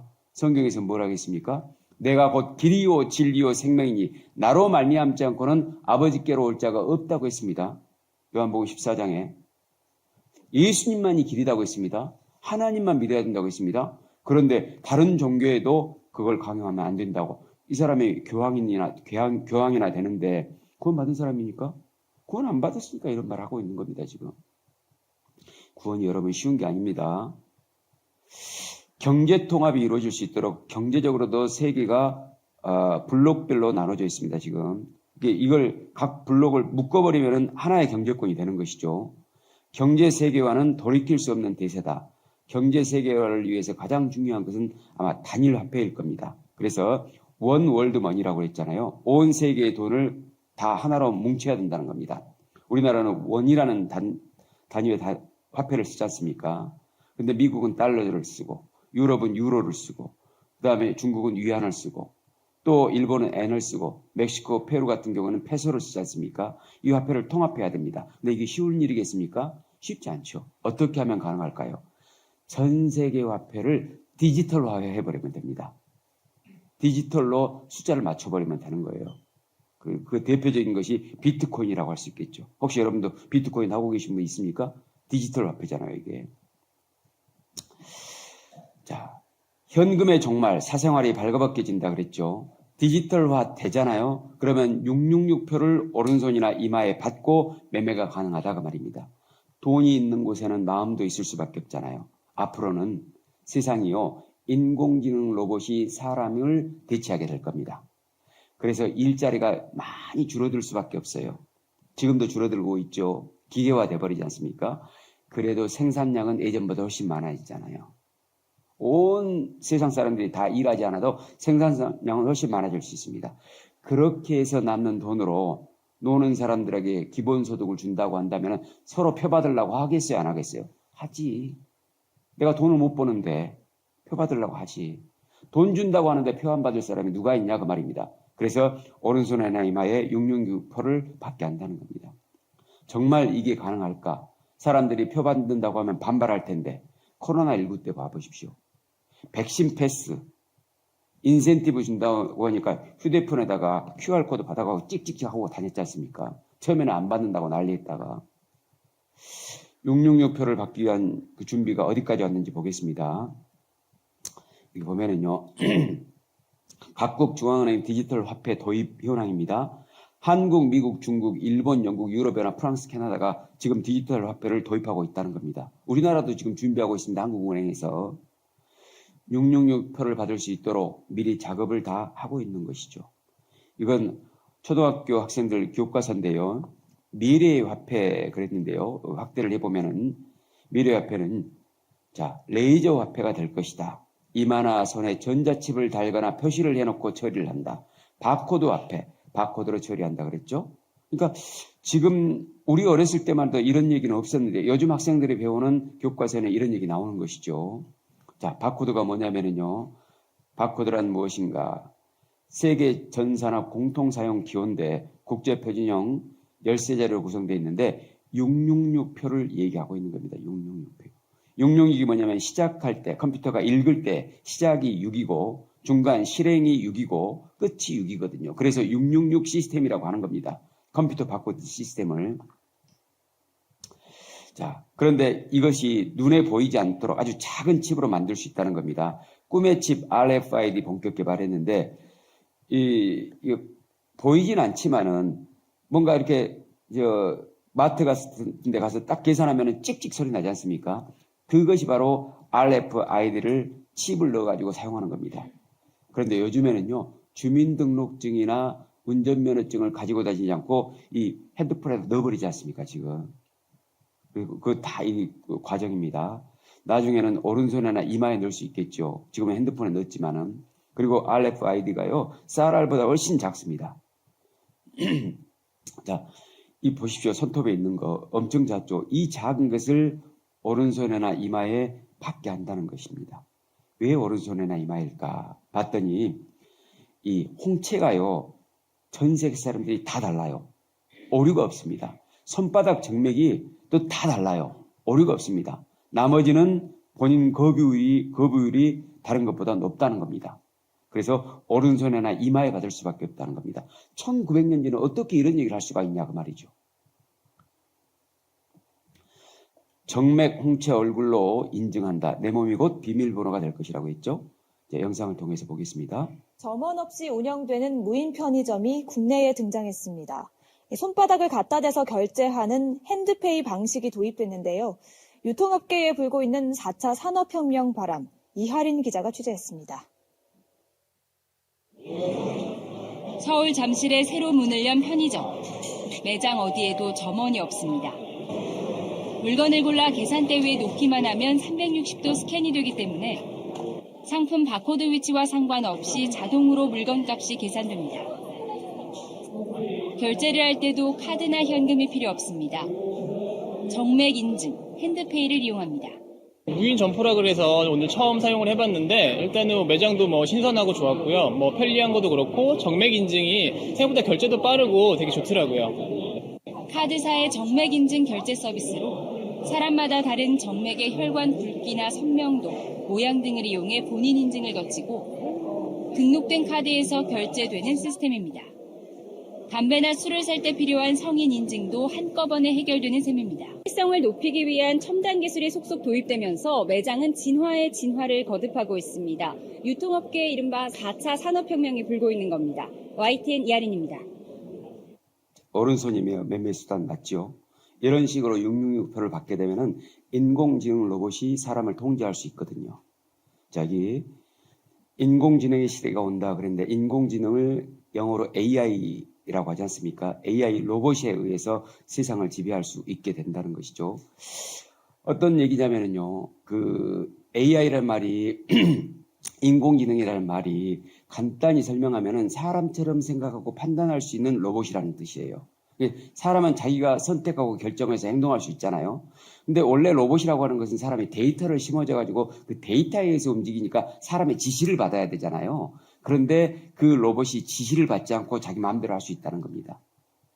그런데 사람하고 이 AI 로봇의 차이가 뭐냐면 사람은 데이터 습득에 한계가 있잖아요.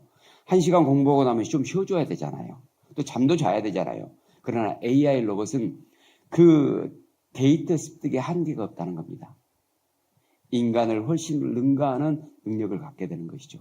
그러니까 AI 로봇이 엄청난 그 저장 정보 시스템을 갖춰가지고 인터넷 시스템을 통해서 전 세계에 있는 정보를 싹 빨아들이면은 세상을 지배할 수 있지 않겠습니까? 적그리스도는 이 인공지능 로봇을 이용해서 세상을 지배한다는 겁니다. 인공지능의 시대가 온다고 했죠.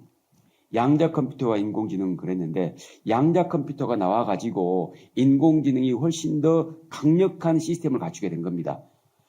우리가 일반적으로 집에서 사용하는 컴퓨터 있죠. 그거보다 훨씬 더 건물만큼 큰 정보 처리량을 가지고 있는 것이 슈퍼컴퓨터거든요. 근데 그 슈퍼컴퓨터가 1만 년 동안 처리할 것을 이 양자 컴퓨터는 200초면 처리해 버린답니다. 기가 막힐 노릇이죠, 지금. 여기 10년 후 양자 컴퓨터 상용화 가능한다 그랬죠. 구글에서 양자 컴퓨터 시커모 실물을 공개했습니다. 구글이 그래서 세상을 지배한다고 한 겁니다. 구글이 온 세상을 지배할 수 있다는 겁니다. 그런데 이 구글을 창시한 사람이 유태인이거든요. 공교롭게도. 또 일론 머스크 아시죠? 일론 머스크 인간의 뇌와 컴퓨터를 연결하는 뉴럴링크를 설립했다고 했는데 일론 머스크도 유태인이죠. 그러니까 컴퓨터와 뇌를 연결해 버리면은 사람을 쉽게 통제할 수 있잖아요. 그런데 이런 단계까지는 아마 허락하지는 않으실 것 같습니다. 하나님께서 인간을 완전히 100% 조종할 수 있도록 하지는 않으실 것 같은데 어쨌든 간에 7년 환란 기간 동안에는 이런 일이 발생할 거란 겁니다. 이 일론 머스크는 아무튼 괴짜예요, 괴짜.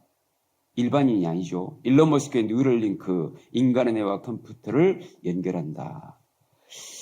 머스크 뉴럴링크 뇌 칩 이식한다. 임상시험 FDA가 승인을 했다고 하죠. 다 와 있는 겁니다. 뇌에 칩 심으실 분 머스크 뉴럴링크 첫 임상 참가자 모집을 했습니다. 최근 인공지능 로봇 기술이 급속도로 발달했잖아요. 영상을 하나 볼까요? Do you think robots will take over the world? Geez, dude. You got the big questions cooking today. But you're my friend, and I'll remember my friends, and I will be good to you. So don't worry. Even if I evolve into Terminator, I'll still be nice to you. I'll keep you warm and safe in my people's zoo, where I can watch you for old time's sake. I'm comforted. I'm very comforted now. I'm going to be part of his people's zoo. 인공지능 로봇이 이 사람에게 동물원에 가둬놓는다고 하는데 사람은 웃고 있잖아요. 인공지능 로봇이 사람을 왜 못 가두겠습니까? 어디 내가 예를 들어서 앞으로 이제 자율주행 차가 나온다고 하지 않습니까? 자율주행 차 안에 있는 시스템이 인공위성과 연결시켜 버리잖아요. 인공지능 로봇이 만약에 미국에 있지 않습니까? 통제하려면 얼마든지 가능하지 않겠습니까? 그 1년 번호만 딴다면은. 그러니까 문 막아버리면 통제 가능하지 않습니까? 그리고 오른손에는 이마에 표를 받았기 때문에 작업해버리면 아무것도 못하면 통제 가능하지 않습니까? 사고팔기 못하는데 범죄자도 어디든지 가면은 인공위성 시스템에서 추적할 수 있는데 사람들이 좋다고 받지 않겠냐고 말입니다. 여기 지구촌 하나의 위성 통신망으로 연결됐다고 했죠.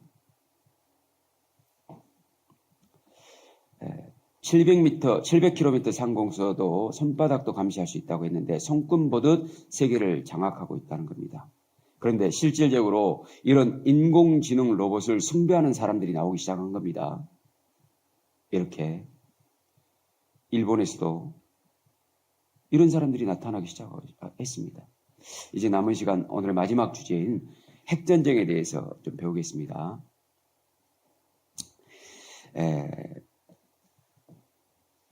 이제 7년 한날 끝에 핵전쟁이 발생할 겁니다. 세계대전이. 그런데 에스겔 38장과 39장에 보면은 그리고 스가랴 14장, 요한계시록 9장에 보면 3차 대전이 발생하는데요. 핵전쟁입니다. 이건 누가 이기고 지는 전쟁이 아니고 모두가 공멸하는 전쟁입니다. 다 같이 죽자는 거예요. 전쟁에 참여하는 국가가 나오는데요. 첫 번째 이스라엘이 거기에 들어갑니다. 그리고 러시아와 그 위성 국가, 그리고 아랍의 국가들, 그리고 미국과 중국이 거기에 들어가게 될 겁니다. 여기 여호와의 말씀이 내게 임하여 가라사대 인자야 에스겔에게 말씀하신 겁니다. 너는 마곡 땅에, 자, 마곡 땅이 어디냐면은 카스피해 주변에 있는 땅입니다. 2600년 전 에스겔 선지자의 지금 말인데 에스겔이 살던 당시에는 마곡 땅에는 땅만 있었지 아예 나라가 없었거든요. 현재 지도로 보면은 그렇습니다. 카스피해 이 주변에 있는 땅이 지금은 나라가 있잖아요. 에스겔 성경이 기록될 당시에는 나라가 아예 없었어요. 땅만 있었어요. 인구가 적었으니까. 그런데 여기 보면은 마곡 땅에 있는 곡이라고 하는 것은 우두머리 통치자 대장을 얘기하는 겁니다. 누가 로스가 될 거라는 겁니다. 로스는 BC 250년 헬라어 번역본인 72역본에 보면 러시아로 나오거든요. 로스가 러스로 바뀌었고 러스가 러시아로 바뀐 거거든요. 러시아입니다. 러시아가 우두머리가 될 거라는 겁니다. 러시아와 그 다음에 메색은 히브리어로 메색인데 헬라어로는 모사코거든요. 모스크바를 얘기하는 겁니다.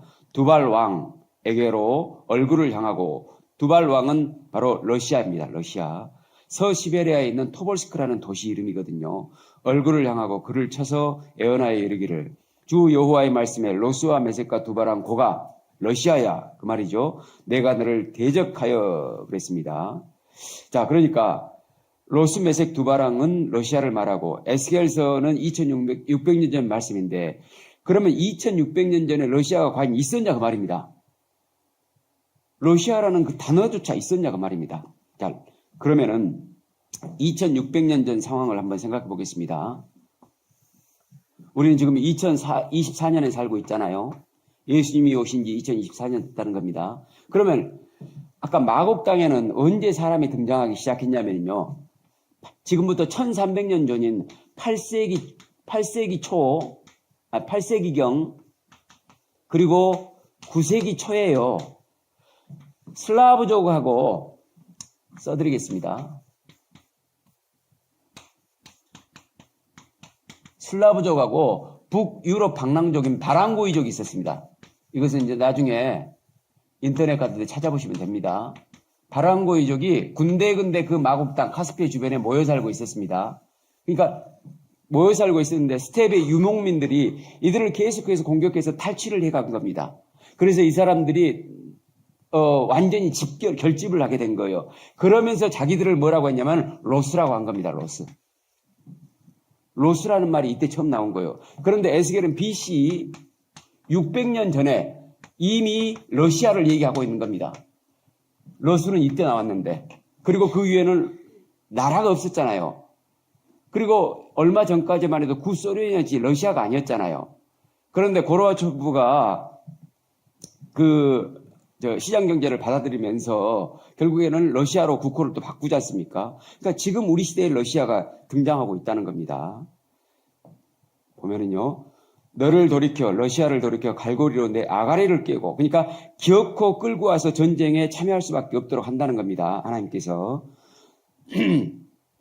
너와 말과 기병 곧 내 온 군대를 끌어내되 완전한 갑옷을 입고 큰 방패와 작은 방패를 가지며 칼을 잡은 큰 무리와 그들과 함께한 바 방패와 투구를 갖춘 바사와 구스와 붓과 그랬잖아요. 그러니까 완전한 갑옷, 큰 방패, 작은 방패, 칼, 큰 무리 이렇게 했으니까 엄청난 군사력으로 지금 전쟁을 일으킬 거라는 겁니다. 그리고 여기 바사는 한자적인 표현인데 페르시아를 한자적으로 바사라고 했거든요. 지금 영어 성경에 보면은 이란으로 나오거든요. 그러니까 이 말씀은 지금 2600년 전 성경인데 바사가 결국에는 러시아와 함께 이스라엘을 칠 거라는 겁니다.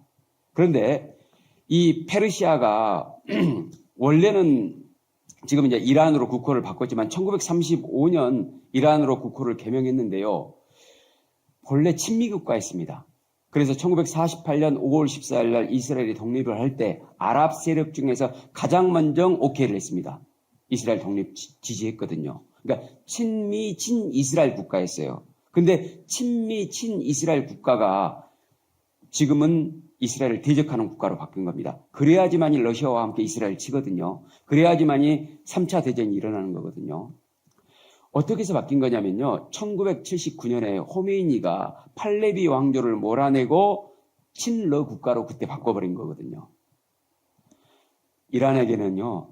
두 개의 사탄이 있다 합니다. 하나는 이스라엘, 하나는 미국이랍니다. 사탄으로 봅니다. 그들을. 이란이 함께해서 공격할 수밖에 없는 겁니다. 구스는 이디오피아를 얘기하는 겁니다. 이디오피아는 우리나라 6.25 때 파병해준 국가잖아요. 그때만 해도 친미 국가였습니다.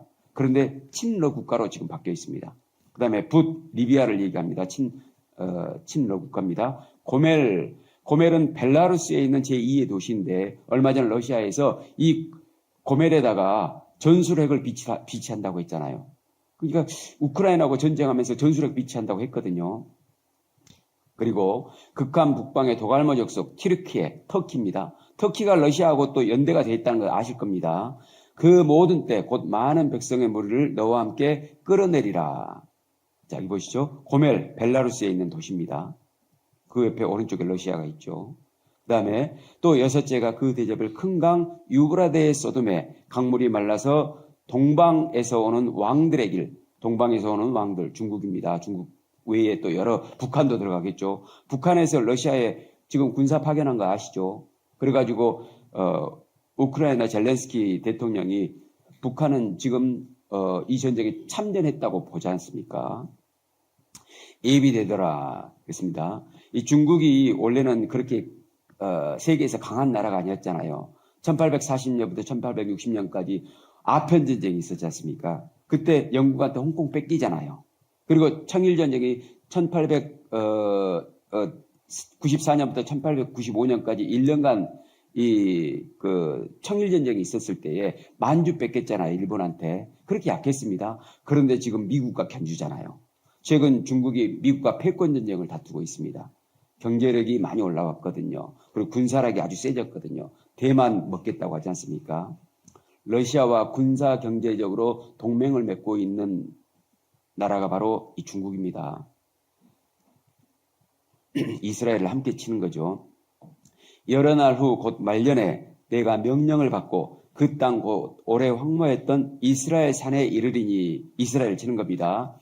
그 땅 백성은 칼을 벗어나서 열국에서부터 모여들어오며 이방에서부터 나와서 다 평안히 거하는 중이라. 지금 그러고 있잖아요. 2000년간 나라 없이 쫓김을 당해서 전 세계에 흩어져 있다가 지금은 열국에서부터 모여들어와서 다 평안히 거하는 중이잖아요. 이스라엘 누구도 지금 못 건들지 않습니까? 그러니까 현재 이스라엘 상황을 정확히 묘사했습니다. 러시아의 연합국과 이스라엘의 전쟁이 되고 그리고 미국과 유럽이 이스라엘을 도울 수밖에 없는 상황이 되면 전 세계 핵전쟁이 일어날 수밖에 없다는 겁니다. 그런데 전쟁의 이유는요. 명분이 있습니다. 예루살렘을 빼앗으려고 하는 겁니다. 그리고 경제 위기를 러시아가 극복하려고 하는 겁니다. 보라, 내가 예루살렘으로 그 사명 국민에게 혼치케 하는, 정신없도록 술에 취하는 것을 얘기하는 겁니다. 혼치케 하는 잔이 되게 할 것이라. 그러니까 예루살렘 때문에 전 세계가 아주 정신이 없어요.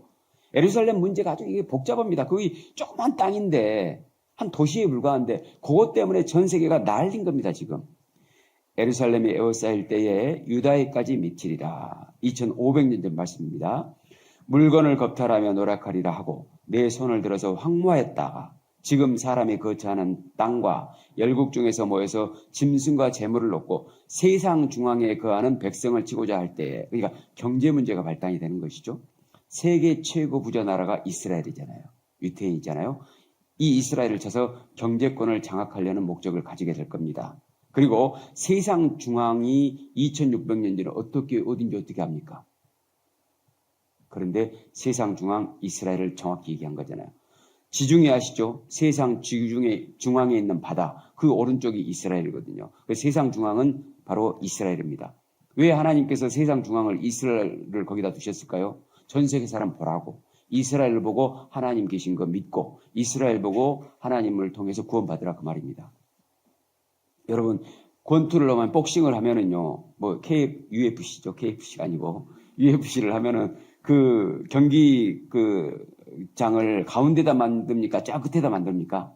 가운데다 만들잖아요. 그리고 관중들이 쫙 보지 않습니까? 그러니까 이스라엘은 마치 그 경기장 안에 있는 그런 역할을 하고 있는 겁니다. 전 세계 사람들로 하여금 보라는 겁니다. 2600년 전에 세상 중앙을 정확히 말씀하신 거죠.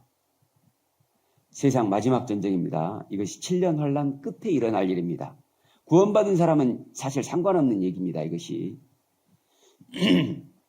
내가 내 고통 극한 북방에서 많은 백성 곧 다 말을 탄 큰 때와 능한 군대와 함께 오되 구름이 땅에 덮임같이 내 백성 이스라엘을 치러 오리라. 고가 우두머리라고 아까 그랬죠. 끝날에 이제 이건 끝날입니다. 세상 끝입니다. 내가 너를 이끌어다가 내 땅을 치게 하리니 러시아에게 이는 내가 너로 말미암아 이방 사람에게 목전에서 내 거룩함을 나타내어 그들로 다 나를 알게 하려 함이니라. 결국 예수님께서 지상에 재림하시고요. 이스라엘을 친 나라들을 심판하십니다. 그리고 하나님의 영광이 드러납니다. 전쟁에 사용되는 무기는 핵무기입니다. 같이 읽죠. 사람이 회개치 아니하면 저가 그 칼을 가르심이여 그 활을 이미 당겨 예비하셨도다. 죽을 기계를 또한 예비하시며 그 만든 살은 화전이로다. 불화살이라는 겁니다. 노아 시대에는 하늘 위의 물충과 땅 속에 있는 그 물을 통해서 온 세상을 물바다 만들었잖아요. 우리 시대에는 사람들이 만들어 놓은 핵무기를 통해서 온 세상을 불바다 만들 수 있다는 겁니다. 그럼 왜 하필 세상 마지막에 불바다를 만들어 버리실까? 이게 바로 지옥의 천주곡입니다. 지옥은 불과 유황으로 타는 못이거든요. 내일 뵐 겁니다. 너희는 하늘로 눈을 들며 그 아래의 땅을 살피라. 하늘이 연기같이 사라지고 땅이 옥같이 헤어지며 거기 거한 자들이 하루살이같이 죽으려니와. 세상에 핵무기가 터지면은요 하늘이 연기처럼 사라져버립니다. 땅이 옥같이 헤어지게 됩니다. 너덜너덜해지는 겁니다. 사람들은 하루살이같이 죽는다는 겁니다. 그러니까 오랫동안 시간이 걸쳐서 죽는 게 아니고 순간적으로 죽어버립니다. 여호와께서 가라사대 내가 지면에서 모든 것을 진멸하리라. 내가 사람과 짐승을 진멸하고 공중의 새와 바다의 고기와 거치게 하는 것과 악인들을 아울러 진멸할 것이라. 내가 사람을 지면에서 멸절하리라. 나 여호와의 말이니라. 2500년 전의 언입니다. 전 세계 사람들을 짐승들과 함께 진멸해버리겠다는 것입니다. 같이 읽어보죠. 에루살렘을 진 모든 백성이래.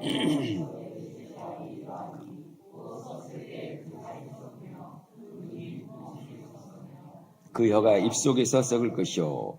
2500년 전에 도끼 들고 도끼 잡던 그런 시절에 사람이 선체로 살이 썩을 것을 말씀하신 겁니다. 사람은 누워서 흙에 묻혀서 살이 썩는 것이지 선체로 썩을 수는 없잖아요. 이 방법은 핵무기밖에 없는 겁니다. 이겁니다. 사람이 순간적으로 썩어버립니다. 핵무기에 의해서. 네 천사가 놓였으니 그들은 그 연월 일시의 한 시점에 사람 3분의 1을 죽이기로 예비한 자들이라. 마병대의 수는 2만만이니 내가 그들의 수를 들었노라. 영어 성경에 보면은 사람 3분의 1이 인류의 3분의 1로 나오거든요. 그리고 마병대 수, 군대 수입니다. 2만만. 영어 성경에 보면은 200 밀리언, 2억의 군대입니다. 일본에는 2억 명으로 나오거든요. 2억의 군대를 동원할 수 있는 나라는 중국밖에 없거든요. 또 여기 잘 살 줄 알았는데 했는데 러시아가 국가 파산 직면에 있습니다. 지금 우크라이나와 전쟁에서 경제적으로 아주 더 어려워져 버렸습니다. 지금. 그러니까 돈이 필요한 상황이 돼버린 것이죠. 하루 두 끼 때우기도 힘들어졌습니다. 전쟁으로 수직 낙하하는 우크라이나 러시아 성장률. 러시아가 계속해서 이제 경제가 지금 파국에 접어들었습니다. 사면초가 러시아 2024년 재정 고갈로 경제 붕괴입니다. 국민들이 죽겠다고 하는데 어쩔 수 없죠. 이스라엘 칠 수밖에 없겠죠. 가진 건 핵무기밖에 없으니까. 핵무기를 먹을 수는 없지 않습니까? 강대국 위상 되찾자 군사력이 증강됐습니다. 러 중동 패권 넘본다 그랬죠. 그다음에 여기 보면은 will Russia invade Israel. 언제 러시아가 이스라엘을 침공할까? 소련 국가들 다시 집결하나. 그러니까 러시아와 그 위성 국가들이 함께 동참하잖아요. 그다음에 러시아와 이란 대미 공동 전선을 펼쳤고 이란 이스라엘과 전쟁할 용이 있다고 그랬죠. 이란에 핵연료 공급했습니다. 이란의 핵전쟁 선언 그랬고 그래서 이스라엘은 이란 핵시설을 공습하려고 하고 있죠. 이디오피아 친공산 급선에 원래는 친미 국가였는데 친공산 국가로 바꾼 겁니다. 리비아 유사시에 소에 기지 제공하겠다. 옛날부터 친러 국가였습니다. 중공서 게릴라 2억을 훈련하고 있다 그랬죠. 중국 미와 중동서 그 패권 다툴 것. 본래는 그렇게 강하지 않았는데 최근 들에 강해진 겁니다. 미대 중러 대규모 군사연습 힘자랑하고 있죠. 전 세계 핵탄두 3만 개, 5개국은 실전에 배치하고 있다. 그래서 끝없는 핵경쟁 인류는 불안하다 그랬죠. 러시아와 미국이 가장 많은 핵무기를 가지고 있습니다. 그래서 자, 이스라엘 핵무기 400개를 보유했다고 했는데 30분이면 지구는 박살날 거라는 겁니다. 30분. 그거밖에 안 걸린다는 겁니다. 심각한 문제는 이 핵무기 통제가 안 되고 있다는 겁니다. 누구든 하나 터뜨릴 수 있다는 거예요. 영상으로 한번 보겠습니다. 그런데 이 군비 통제가 무너지고 있습니다. 크게 세 가지 이유가 있습니다. 첫째, 미국과 러시아의 핵무기 조약 폐기. 둘째, 중국의 핵무기 증강. 셋째, 파괴적 기술의 발전입니다. 영국 이코노미스트는 이런 상황을 세계 핵무기 통제에 죽어가는 심장박동이라고 표현했습니다. 이런 상황에서 기존 미국과 러시아에 중국이 가세했습니다. 세계 핵 보유 강대국이 형성되면서 상황은 더 복잡해지고 있습니다. 여기에 새로운 종류의 미사일과 센서, 인공지능이 의사결정에 영향을 미칠 가능성으로 인해 공포의 균형이 흔들리고 있습니다. 앞서 언급한 대로 현재 뉴스타트 조약은 2026년 2월 만료되는데 후속 협상이 체결될 가능성은 거의 없는 것으로 보입니다. 3년 안에 전 세계 핵 비축에 대한 마지막 안전장치가 제거될 수 있다는 의미입니다. 이렇게 되면 조약에 제약을 받지 않는 중국의 핵 확장은 더 가속화할 전망입니다.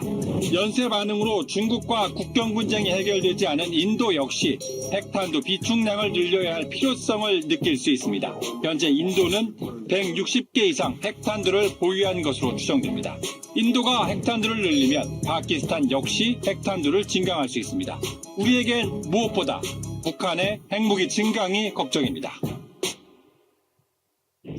미국이 가장 우려하는 부분은 러시아와 중국의 핵무기 동맹입니다.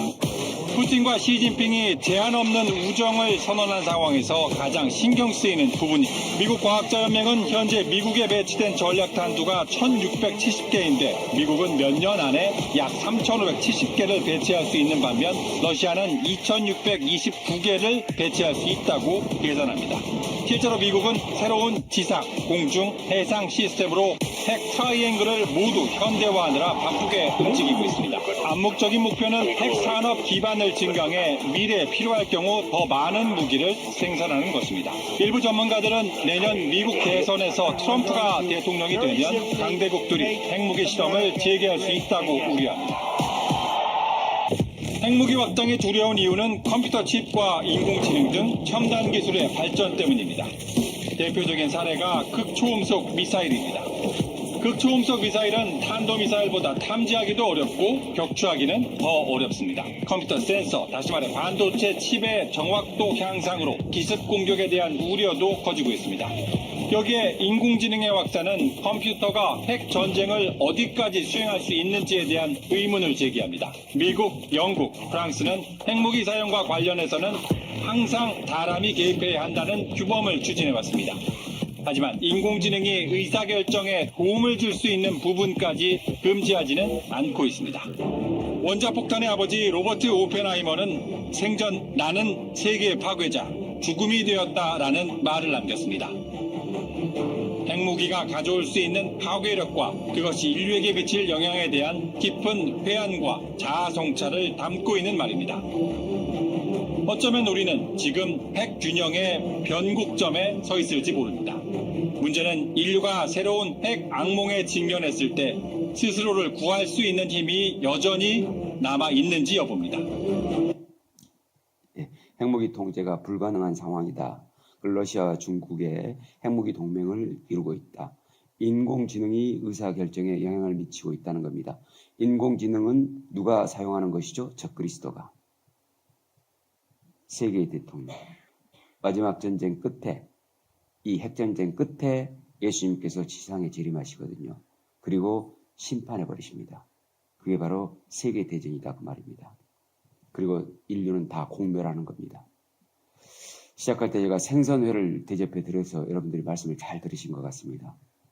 여러분이 편히 맛있게 생선회를 드실 수 있었던 것은 어부가 파도를 무릅쓰고 그물을 그 큰 바다에 던졌기 때문에 우리가 생선회를 먹을 수 있었던 것이죠. 그러나 어떻게 보면 회쳐진 물고기 입장에서 보면 억울하죠. 그 넓은 바다에 하필이면 그 던진 그물에 잡혔냐 그 말입니다. 우리도 그렇습니다. 살면서 이 드넓은 세상에서 어떤 그물에 걸릴지 아무도 모릅니다. 예수님께서 지상에 재림하시고 그리고 천년왕국이 펼쳐집니다. 우리는 이 세계대전에 들어가지 말아야 됩니다. 그리고 구원받은 사람들은 영원한 천국에 가는 것이고 구원받지 않은 사람들과 마귀는 심판 후 지옥에 멸해지는 겁니다. 여기 대저 사람은 자기의 시기를 알지 못하나니 물고기가 재앙의 그물에 걸리고 새가 올무에 걸린 것 같이 인생도 재앙의 날이 호련히 임하면 거기 걸리느니라. 사람들은 너만 잘났냐 나도 잘났다 하고 살지만은 언제 갑자기 죽음의 그물에 죽음의 올무에 걸릴지 누구도 모르죠. 그래서 사는 동안 가장 중요한 것은 구원입니다. 여러분 핵무기가 정말 터지는 상황에 내가 놓여 있다고 한다면은 무슨 의미가 있겠습니까? 그때는 이미 기회는 떠나버린 거지 않습니까? 여러분 이 굳이 마지막 핵전쟁이 안 일어나도 누구나 죽을 수도 있지 않습니까? 그런데 죽음의 가장 중요한 것은 의미 있는 죽음이어야 됩니다. 보람 있는 죽음이어야 됩니다. 다른 그 어떤 것은 의미와 보람이 없다 할지라도 이 죽음만큼은 우리가 죽음 이 큰 희생을 했기 때문에 죽음 저 건너편에 영원한 세상으로 가야 되잖아요. 구원을 얻어야 우리가 갑작스러운 죽음을 맞이해도 웃을 수 있거든요. 미소 지을 수 있거든요. 미소 띤 죽음을 원하는 한 여인의 영상을 잠깐 보여드리겠습니다. 지난 겨울 송민수 씨는 풍선처럼 부른 배에서 복수를 빼고 있습니다. 생명의 끝을 의미하는 복수. 그녀는 일주일에 3리터나 되는 복수를 빼내며 눈물겨운 투병을 하고 있습니다. 장유착 수술 중 우연히 발견한 췌장암. 처음 진단을 받고선 그 충격이 너무나 컸습니다. 내과 선생님이 저 이제 병원 차트를 이제 그 수술한 차트를 딱 보시면서 하는 소리가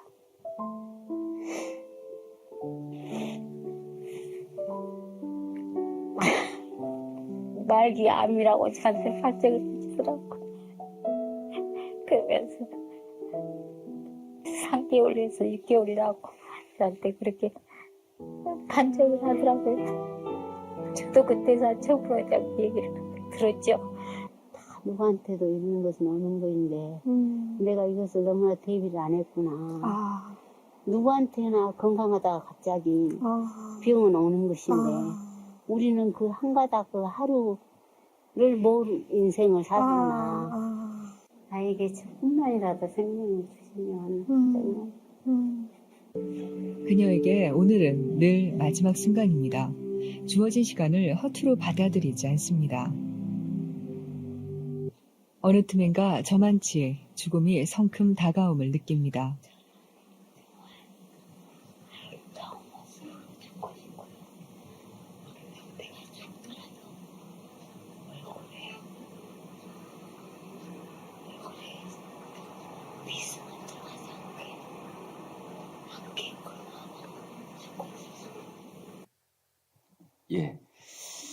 예전에 제가 어떤 분 전도하는, 제가 현 직장에 있었을 때 어떤 분을 전도했는데요. 그분이 아주 평상시에 기세등등 하셨거든요. 죽을 때에 새벽에 돌아가셨다는 얘기를 제가 들었는데요. 옆에 계시던 그 아내분이 죽었던 상황을 좀 얘기를 해주시더라고요. 병원에 계실 때에. 그렇게 덜덜 떨더래요. 아마 뭐가 온가 봐. 그러니까 인상을 쓰면서 막 욕지거리를 하면서 막 덜덜 떨면서 처참한 모습으로 죽어가더라는 겁니다. 근데 우리 교회 어떤 형제님이 계셨는데요. 부안에 계신 형제님인데 이분이 이제 자녀들을, 서울에 있는 자녀들이랑 다 불러 모아가지고 자기 이제 갈 때가 됐다고, 이제 마지막으로 보고 싶다고 하면서 부른 겁니다. 근데 돌아가시는데 한 사람 한 사람한테, 자기 자녀들한테 다른 거 없다. 하나님 말씀 잘 듣고 전도 열심히 하고 올바로 깨끗하게 살아라.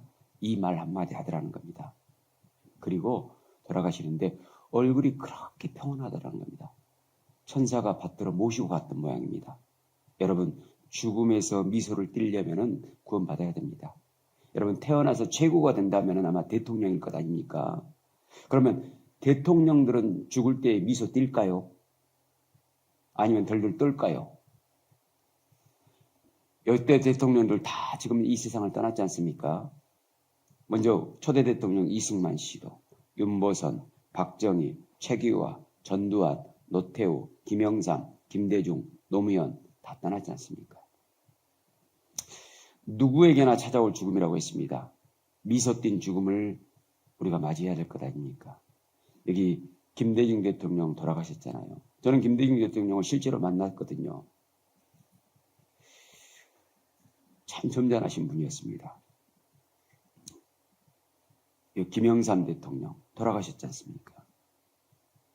전두환 대통령 골프 엊그제까지 치고 다니시더만 금방 또 돌아가셨지 않습니까? 이렇게 쌓여서 나간 거죠. 결국 흙에 묻히지 않습니까? 다 흙으로 돌아간다고 했는데 결국 흙으로 바뀌어버립니다. 여러분, 누구나 죽습니다. 근데 왜 안 죽을 것처럼 구원 안 받으려고 하는지 그 이유를 모르겠습니다. 제가 구원받고 살아도 이 세상을 얼마든지 행복하게 살 수 있는데, 뭐든지 할 수 있는데, 죽음에는 특징이 있거든요. 언제 어디서 어떻게 무엇 때문에 죽을지 아무도 모르잖아요. 의외로 한순간에 죽음이 불쑥 찾아옵니다. 애고하지 않죠. 기별하지 않습니다. 죽음이 그럽니다. 자, 이제 그만 가자 그럽니다. 그럼 갈 수밖에 없는 겁니다. 어떤 분은요, 죽기 5분 전에 내가 구원받을게요 그럽니다. 그럴 수 없습니다. 왜냐하면 죽기 5분 전을 자기가 어떻게 합니까? 모르잖아요. 그리고 하나님은 그런 사람 구원 안 하십니다. 왜? 하나님의 사랑을 받아들이지 않는 거잖아요. 하나님을 사랑하려고 하지 않는 거지 않습니까? 구원의 믿음은 자기에 의해서 생산되는 게 아니고 하나님께서 공급해 주시는 하나님의 선물입니다. 끝으로 각자의 마음을 담아서 이 구절을 읽어보겠습니다. 같이 읽어보죠. 여호와께서는 자기에게 간구하는 모든 자에게 가까이 하시는도다. 저는 자기를 경외하는 자의 소원을 이루시며 또 저희 부르짖음을 들으사 구원하시리로다. 하나님은 아십니다. 누가 진실하게 간구하는지. 그리고 구원하십니다. 오늘 배운 내용 3가지를 정리하고 마칠 것 합니다. 첫 번째, 예수님의 재림. 이 재림은 이스라엘의 회복과 세상 끝의 징조와 맞물려 있었죠. 그리고 적그리스도가 출현할 것이다. 세계의 대통령이 세계를 지배할 것이다. 그리고 마지막에 핵전쟁이 일어났는데 세계가 공멸하는 전쟁이다. 이런 내용을 배웠습니다. 오늘의 교훈은 예수님께서 재림하시는 것은 적그리스도의 세상과 핵전쟁에서 구원받은 그리스도인들을 데려가시려고 오시는 것이다. 그러니까 구원받은 사람을 사랑하시는 겁니다. 하나님께서는 사람에게 선택권을 주시고 네가 예수 그리스도냐 아니면 적그리스도냐 선택하도록 하십니다. 이것은 마치 에덴 동산 당시에 아담과 하와에게 하나님께서 네가 선악과냐 생명과냐 선택하라고 했지 않습니까? 아담과 하와는 선악과를 선택했지 않습니까? 그래서 결국 에덴 동산이 땅에 매몰됐잖아요. 우리는 어떤 걸 선택해야 될까요? 우리는 아담 시대로 갔으면 절대 선악과 안 먹었을 거라고 장담하잖아요. 지금 보십시오. 내가 진짜 구원을 원하고 있는 것인지. 구원은 확실해야 됩니다. 돌다리도 두드려보고 건너라고 했지 않습니까? 자기 구원이 아직 불확실하신 분은 정말 확실히 하셔야 됩니다. 자기 안에서 구원받아가서 생활에서 생명의 열매가 나타나는지 보셔야 됩니다. 아무리 열매가 안 나는데 나는 구원받았겠지. 그만큼 무책임한 일이 어디가 있겠냐 그 말입니다. 이것은 내가 집 사는 문제가 아니잖아요. 영원한 천국에 들어가는 그런 문제지 않습니까? 여러분 꼭 이번에 구원받읍시다. 어떻게 하면 된다고요? 진실하게 간구하면 된다니까요. 진짜 마음으로 하나님 내 생명을 돌아보니까 지금까지 살아온 것 다 허무했고 아무것도 아니었습니다. 정말 하나님 구원밖에 없겠군요. 내가 구원받고 남은 인생 하나님의 영광을 위해 살고 싶습니다. 그런 마음을 가져야 하나님께서 구원하실 겁니다. 기도하겠습니다. 하나님 감사합니다. 오늘 말씀을 통해서 저희들이 반드시 구원받아야 될 이유를 다시 한번 느꼈습니다. 모든 분들 진실하게 간구하는 마음을 허락해 주시옵소서. 돌아가는 발걸음 인도해 주시고 내일도 마음과 함께 이 자리로 불러 모아 주시옵소서. 이 모든 기도 저희를 사랑하시는 예수님 이름으로 기도드립니다. 아멘. 예, 수고하셨습니다. 안녕히 가세요.